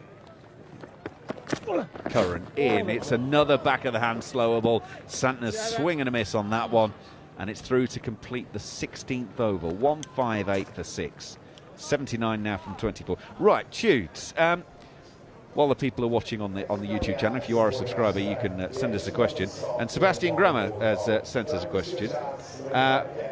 Which were the batters that you most liked to bowl to, and who did you least like to bowl to? It's a funny one. Because of my angle, I love bowling at left-handers. So anyone, really. I mean, I've got great Matty Hayden out a few times, Gilchrist, Langer. He used to hate face him. He like, Tudes, leave me alone. I remember we played a benefit game, Phil Tufnell and Darren Bicknell joint benefit game. And I came on the bar, he went, oh, Tudes, have a day off. So that wasn't a bad one. What a great player, great guy as well. Batters who I feel, Raul Dravid, I could have bowled to him for a week and not got him out. His bat just looked so broad, even though Fred did drop him at slip. And he went on to get a very big 100. But Darren Lehman for me. Darren Lehman was the cleverest batter that I bowled against. Interesting. Adil Rashid, oh my goodness, starts right arm over to the left-handed Neesham with his leg spin and bowls that a metre leg side of the batter, and Joss Butler as keeper has got no price of stopping that, and it goes for 2 wides. And the reason I'll go back to that, Macca, is because he found a way on any pitch. So if it was a green seamer, he got runs. Rashid in, it's the googly, it's turned into the middle of Neesham's bat. He's launched it high into the sky, but he hasn't got enough on it, and Banton takes the catch. Rashid gets his 3rd wicket, and New Zealand are 161 for 7. Yeah, England's catching's been good tonight. They got their catchers in the prime position, Cox and Banton. Safe pair of hands. It was the googly, he picked it, just didn't have the length. And Jimmy Neesham has to depart for 17 from 13 balls face. New Zealand's target, 76 more runs from 23. And Rashid doing what he does, keeps picking up wickets, 3 for 29. Yeah, we said at the start that if he bowls well, he's just so impressive. He can bowl. They're going to get hit for 6. Being a wrist spinner, but he does 2 things brilliantly. I think he controls his length so well, so he stays out of that step hit length. He's always just back of that, but then combine that with the brilliant changes of pace. Yes, he's got the wrong and he's got the slider. But the way he controls his length and then his pace, you can understand why he's one of the greats of white ball cricket, and it's so impressive to watch. And again, just going back, I'm going to go back because that great question that was asked, Darren Lehman. So again, we had Sack Lane Mushtaq and Ian Salisbury on turning wickets at the Oval, and again he will find a way. And you speak to Michael Vaughan about how he learnt how to play spin from Darren Lehmann. Adil Rashid, oh my goodness, Carl Jamieson is the new man, the right-hander, and Rashid gives him the Google. Jamieson swung about 6 inches outside of, it turns and narrowly misses off stump. Yeah, he's just remembering the scouting. Oh, that's right. Yeah, he's got a googly. I mean, Jamieson is a good batter. He can hit the ball. He's got big levers, as you can imagine. Rashid goes in, gives him another one, and Jamison's taken that from about a metre outside of off stump and under-edged it to square leg for a single. 162 for 7.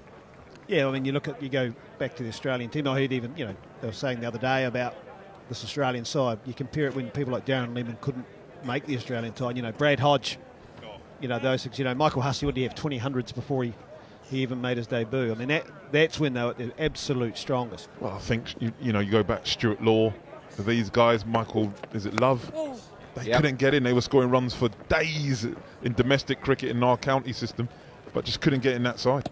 Santner's clipped this one through square leg for a single, 163 for 7. Santner's now got 36 from 14. Adil Rashid has 2 balls left of his spell, 3 for 31 so far. Rashid in, oh, that one hurries on. That's the toppy, the slider. Jamieson was at least in behind it. That was the best thing there. Gets it to long on for a single. I always remember though, Alex, when I think you broke New Zealand's heart with your 99? Oh, I apologise. Thought we had a chance to win the Test match. Yeah. Was it Edgbaston? It was Edgbaston. Yeah, it was. Wicket did all sorts as well. The game was over in 2.5 days. Yes. Rashid in for the final ball of the over. It's a long way down leg side. Santner's gone leg side, tries to clear the boundary, and is caught at deep backward square by Sam Curran. Thought he got good wood on that one, but he's caught by Sam Curran about 15 metres inside the boundary. It's 8 down for New Zealand, and Adil Rashid has another 4-wicket haul in T20 cricket. 4 for 32. Sam Curran gets the assist, and England are closing in on finishing this one off. Yeah, again, it was the googly. The line was to the left-hander. Santner's leg stump or just outside, and he shuffled it, but didn't get enough of it. And Sam Curran again with safe pair of hands. As I said, England's catching has been good tonight. Made it look easy, got into position early. And he said it's a tall order for New Zealand. I'm not saying that just because Jamieson was on the screen. Yeah, that's good. Rashid's picked up another wicket. He's bowling over the wicket. He's bowled a wrong and he's been pitching it quite a wee way outside leg. Normally you'd say it's a miss, but you get the feeling he's actually, this is a tactic. He's saying, right, it's hard for you to hit it because it's actually outside leg and it's going to be my wrong, and so you're going against the turn. So I'm going to give him the credit and say that's part of his plan. Well, just doing some quick mental arithmetic. 8 overs from Rashid and Dawson, 6 for 70. That's seriously good going. Seriously good going. The target 237, New Zealand 164 for 8 as Luke Wood comes back into proceedings. Jamieson will get one that's it's half volley leg stumpish, and despite the fact there's 2 fielders out there, Bethel and Banton, he's got between them at long on and deep mid wicket for a couple of bounces. 4 lovely shots. I'm just interested though, because for New Zealand to win this they need boundaries, and the 2 fielders out there, I know it's a big old boundary, but they're in like they're trying to save 2. Just be on the boundary, and then if they get 2, it doesn't matter. It's not hurting you. Boundaries will hurt you. 14th 4 of the innings from New Zealand. Wood is in once again. He's pitching outside of leg stump deliberately as his left arm over. Jamieson turns through square leg and takes a single. He's got 7 from 5. I'll tell you who'll be pleased with Jeetan Patel, because England are becoming a little bit like New Zealand. Do we play a spinner or do we not? As a spin bowling coach, you're sitting there going, hang on, am I redundant? But at least in this format, you can see the tactics too. Dawson's gone around the wicket to the left-handers, and he's really slid it across them. He's sort of cut off the part of the park from the umpire behind on the leg side, and he's picked up 2 wickets because the ability to drag the ball from the left-hander. Wood goes in. Henry swung this one hard into the leg side, but picks out the fielder. Bethel takes the catch. New Zealand 9 down, 169 for 9. It's Luke Wood's first wicket of the evening. But just a bit of a pause because Bethel, as he dived away to his right-hand side, did he grasp the ball before the catch was officially completed? But yeah, absolutely no doubts with that one. All good. And England are 1 wicket away from victory and therefore going 1-0 up in this 3-match series. Saturday was abandoned due to rain. So effectively a 2-match series now, so a win for England will mean, well, they know they can't lose it. And they could therefore go on and potentially win on Thursday in the final game. Got 3 days between this one and the third game as everyone moves on up to Auckland. But this one is very nearly done and dusted as Jacob Duffy comes out to bat. It's a very different ground going to Auckland, Eden Park. I think 47 metres from the batter's end to the boundary straight each end. It's bigger square, but what gets caught out actually there is it's actually quite a bouncy, well, it is a bouncy surface. Wood goes in, lowish full toss to Duffy. Punch to Harry Brook at mid-off, take a single. But when you look at the surface, it's always brown. So you walk out, you go, this is going to be a batting paradise. And it is, but actually with the new ball, it does bounce and it's quite steep. It's probably along with Hagley. So often you're thinking, yeah, short boundary, flat pitch, I'm just going to stand there. And you get done a little, and teams can often lose 2 or 3 early on and then get a bit of a trouble. Whereas often, and you'll see New Zealand, they might just take their time because they understand it. They look to go square it. Then you can pounce on the short boundaries. Carl Jemison waiting for Luke Wood to come in. Bowls a shortish pull. Jemison pulls hard out to Tom Banton at mid-on. Single taken. 171 for 9. Yeah, whenever I think of Eden Parker cricket, it's Nathan Astle that immediately comes to mind, that incredible double 100. It was actually Lancaster Park. Not that I'm going to be a Was corrector. it? Yeah, it was actually in Christchurch. I never like being a corrector. No. It was in Christchurch at Lancaster Park. And I knew as a rugby stadium, my brain has always told me that was Eden Park. Sorry, I don't like being a corrector. No, thank you. That's completely thrown me. In goes Duffy, slaps it to mid-off, catch taken by Harry Brook, and the game is over. New Zealand are bowled out for 171 with the final ball of the 18th over. It was a bit too close to try and play the shot with, but in truth, it matters not at this stage. The catch is taken. Luke Wood gets one into the wicket column, and England win by 65 runs. 236 for 4. An incredible batting display after Phil Salt made 85, Harry Brooks 78, Tom Banton 29 from 12 deliveries only at the end, and then England have come out and completely done a job. Scoreboard pressure is such a huge part of this form of the game, and England have seen it through. Seifert made 39, Chapman 28, Santner 36, but the wickets, well, Adil Rashid with 4 of them, and England have been just too good for New Zealand in this game. Craig, your thoughts as the players shake hands? Yeah, they'll be satisfied. Absolutely. We're going out and getting the total. The scene was set in that first over, and Salt took after Matt Henry. You saw straight away that this was a very good surface, very different than the night before where the ball was nibbling around and it had steep bounce.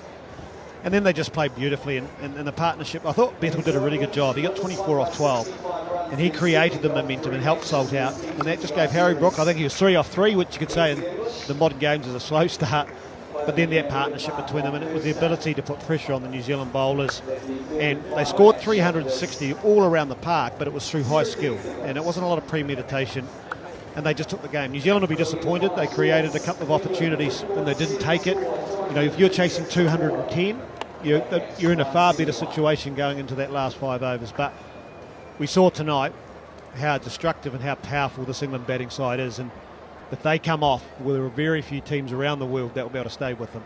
So England's 1-0 up in this 3-match series after the first game abandoned after posting 236 for 4. New Zealand bowled out for 171 in 18 overs. Phil Salt made 85, Harry Brooks 78, Tom Banton 29, not out at the end, Jacob Bethel chipping in with 24, and then in reply Seifert top scoring with 39, but the England bowling figures, frankly, made great reading.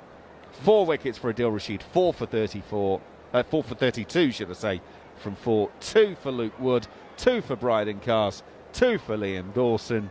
Job done. As a former England international, Alex Tudor, that must have made great viewing for you. Yeah, great viewing, and as you say, watching this England side now, they excite you. They have no fear.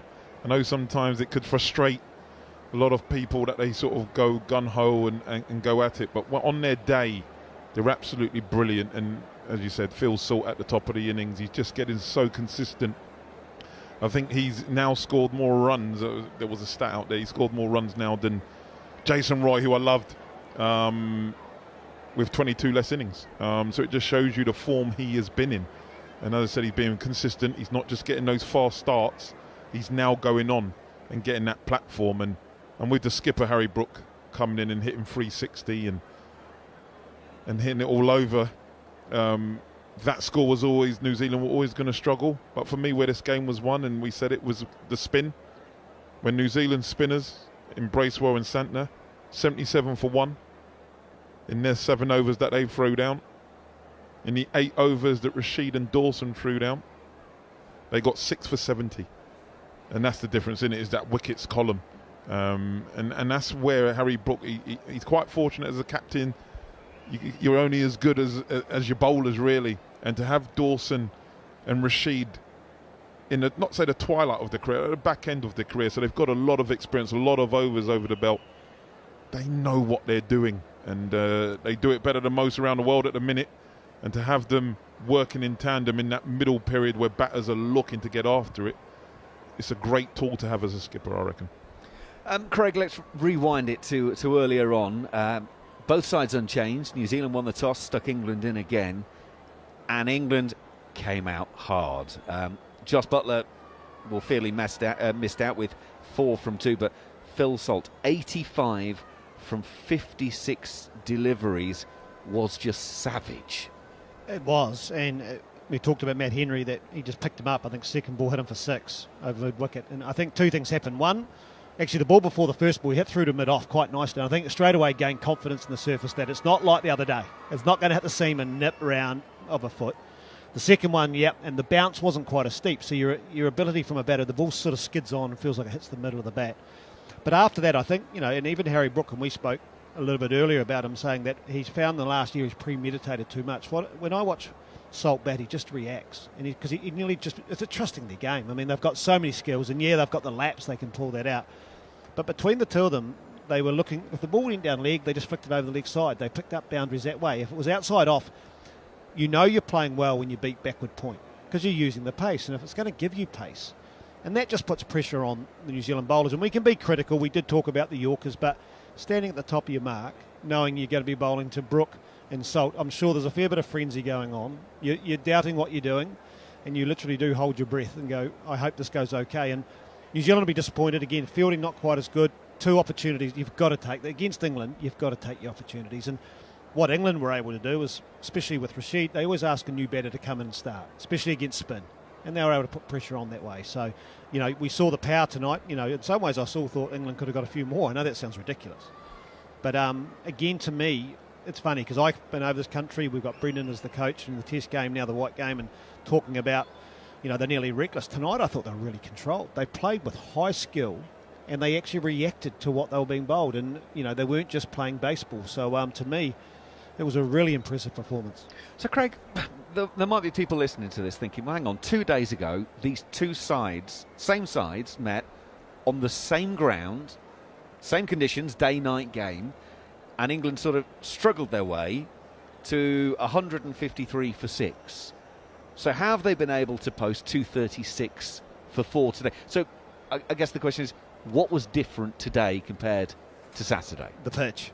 Absolutely the pitch. I mean, Steve Harmison was sitting here he was getting so excited seeing the ball nip around, and like he was standing up, he wanted the red ball out and white clothing, and that was the biggest difference. The surface today, often, and in New Zealand you always play on new pitches. Again, the ability to play on a pitch that's now day 3. Yesterday would have been, they might have the Hessen on it, but a bit of moisture comes out of it.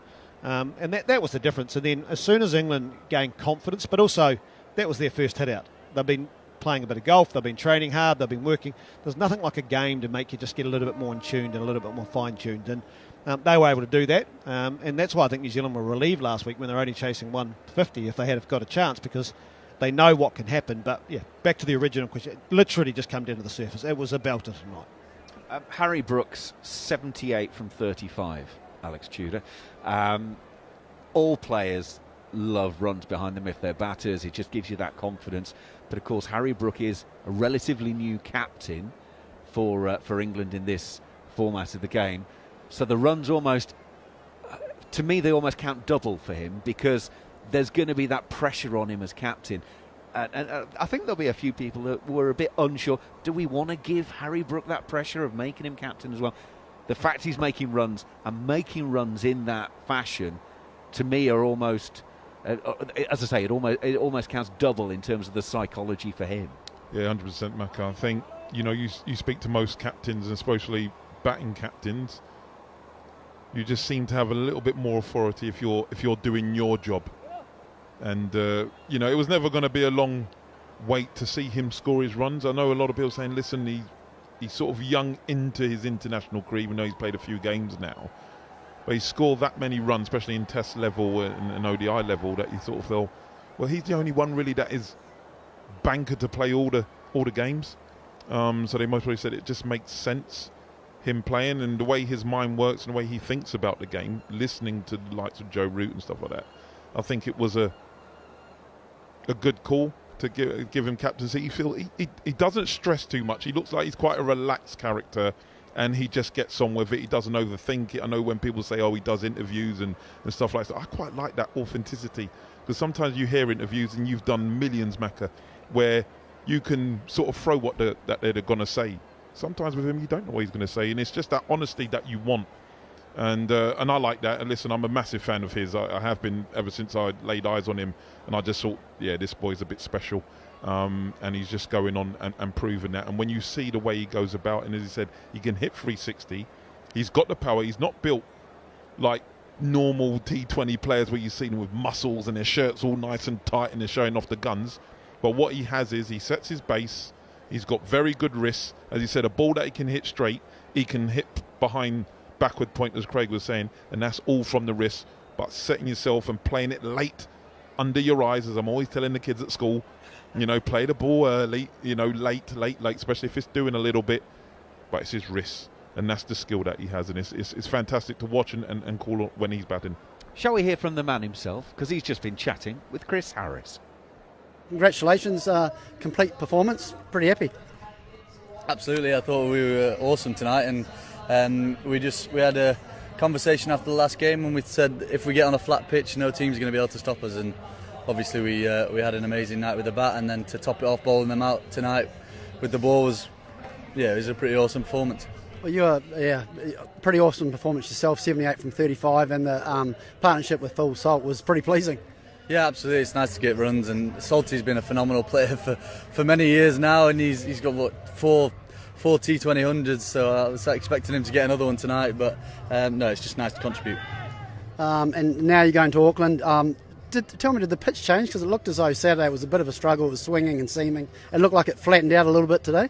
Yeah, the grass was probably a little bit more live the other night, and a little bit of sun on it over the last couple of days, and it's just coming onto the bat nicely, if I'm being honest. And we just executed really well with the ball. Well, you and Phil set it up with the bat. A little bit about the bowlers and the way you guys fielded. Thought it was outstanding. Yeah, unbelievable. Rash and Dorse are just unbelievable through the middle there. Dorse bowling 4 overs in a row, bowling a lot of balls at left-handers as well with that wind was phenomenal. It gives us great confidence knowing that we can have somebody bowling to a left-hander who bowls left-arm spin. It gives us great confidence going forward. Well, congratulations, 1-0 up, and good luck in Eden Park, and well done today. Thank you. Chris Harris in conversation with the England captain, Harry Brook. I mean, you can hear the smile on his face coming out the speaker on the radio, can't you? That is a very happy man this evening. Yeah, and so he should be. And as you said, it was set up really well at the top. And as Craig alluded to earlier, Jacob Bethel, I know, we need to go back to that. As you said, he scored his 24 runs off 12 balls. He sort of gave him that impetus. He'd be disappointed with the way he got out because he was just finding his stride, and that just allowed Harry Brook to come out and do what he did. And as I said, Phil Salt now has that confidence that he knows he can just go on. He's not just there to get England off to a fly, which he generally does more often than not, but he now is established. As he said, he's got 40 2000s, but he's now scoring those weight of runs that are allowing England to get that base and that score where they're sort of getting 200 on a regular basis. And, you know, with the bowling attack as well, and with Rashid, with Dawson in that middle to try and control things and take wickets, it's setting them up well. We've been talking about Adil Rashid. He now joins Chris Jordan on having taken 4 wickets 4 times in a T20 international. We touched on it during the commentary.